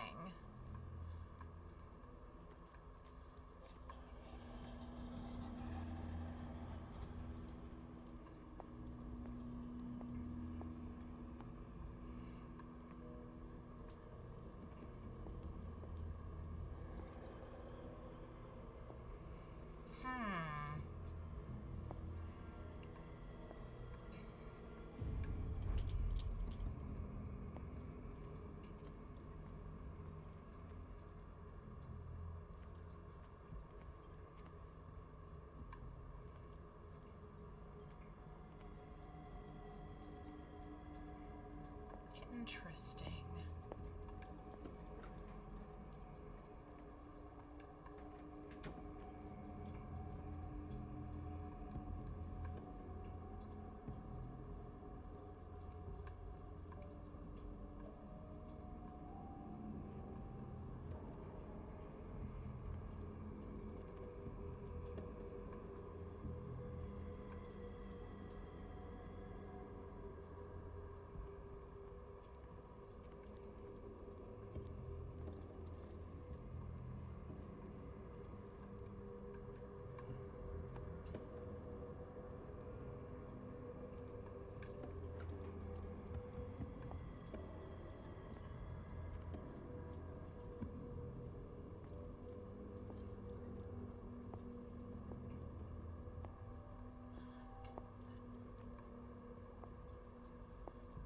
see. Is there anything hidden behind that? No.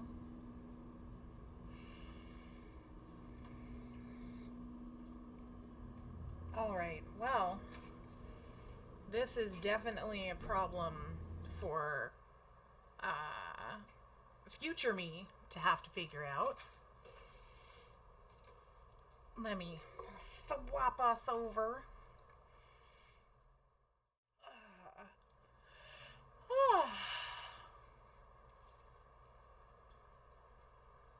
Yeah, nothing behind that wall will let me interact.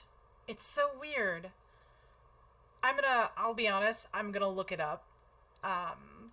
But that'll be for a stream sometime next week, unless I feel like streaming at some point this weekend.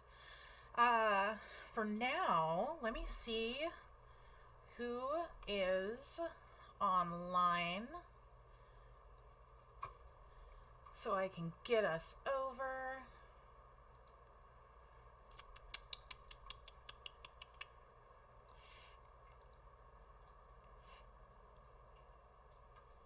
Alright, Hero's getting on? Sweet. I will give him a few minutes to get on and up, and then we can go over to bother Hero. So, for those wondering what a third of the way thing that Lissa was referencing is, I don't know where it's showing it. I want to say it's at the top of the chat. I put a community challenge up for doing an unarchived karaoke stream where I will subject all of you to my musical stylings of various nature, and I am at 9.5k out of 30k, and I started it at the start of this stream. I'm concerned already. But, yeah, if you contribute to that, once that's full, I'll do an unarchived karaoke stream that I will schedule in advance and post in the Ham Club Discord, so that you all know when it is going on. So, you can just go to that link there, and you will be able to join up on our Discord and see when any of the members of the Ham Club are streaming. So the ones that we have currently are Alyssa Ashida, who is wonderful, fantastic human being, loves playing RPGs and puzzly things. We have Jukebox Hero, who does, I love that I literally moved to that and Flisky like read my mind. Next is Jukebox Hero, who those of you in the Final Fantasy community know that he does DJing, but he also does like a variety of games that he's played. And then there is Bailey Jameson, who is another variety streamer, except he really enjoys doing a variety of like classic games and mixed with horror games. Plus all of us occasionally stream Final Fantasy. And then of course there is Felisky here in the chat, who is a member of that as well. And they are also another variety streamer. They've been working their ways through the Witcher games at an alarming speed, to be honest. Like, I literally, 2 days ago, I think, 2-3 days ago, I watched them doing Witcher 2, and now they're already on Witcher 3. All of us combined together also play a lot of Phasmophobia, especially Flisklet, Lissa, and myself. And then you also have, I don't know their stream info. Witcher 2 gave you heart problems. One of the other members of our stream group is Kura, who does art streams. and they are a pretty amazing person as well. But you can see all of our regular like stream times and schedules and information on when we're going live. Thank you, Lissa, for putting Kura out there in the Ham Club Discord. So yeah, I haven't memorized Kura's yet, so that's on me. Let's see.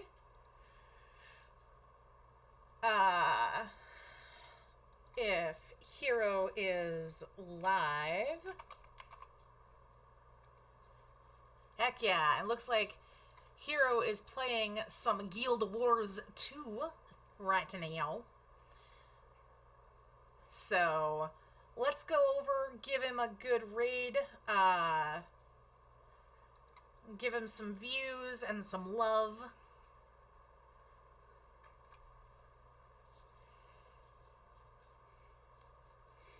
Make sure that you guys drop a follow on him if you haven't already. He's pretty fabulous and says he hates dad jokes, but he has a dad joke command in his stream. So I think it's an excuse for him to say that he hates dad jokes so that we make him read more of them and torture each other with them. But otherwise, the next time I'm scheduled to be live is on Monday afternoon, 12 p.m. Pacific, 3 p.m. Eastern. Otherwise, I may do a rogue stream this weekend. I don't know. We'll see. But you all have a fantastic weekend and a happy Friday. And you all are wonderful and awesome. Let's go raiding!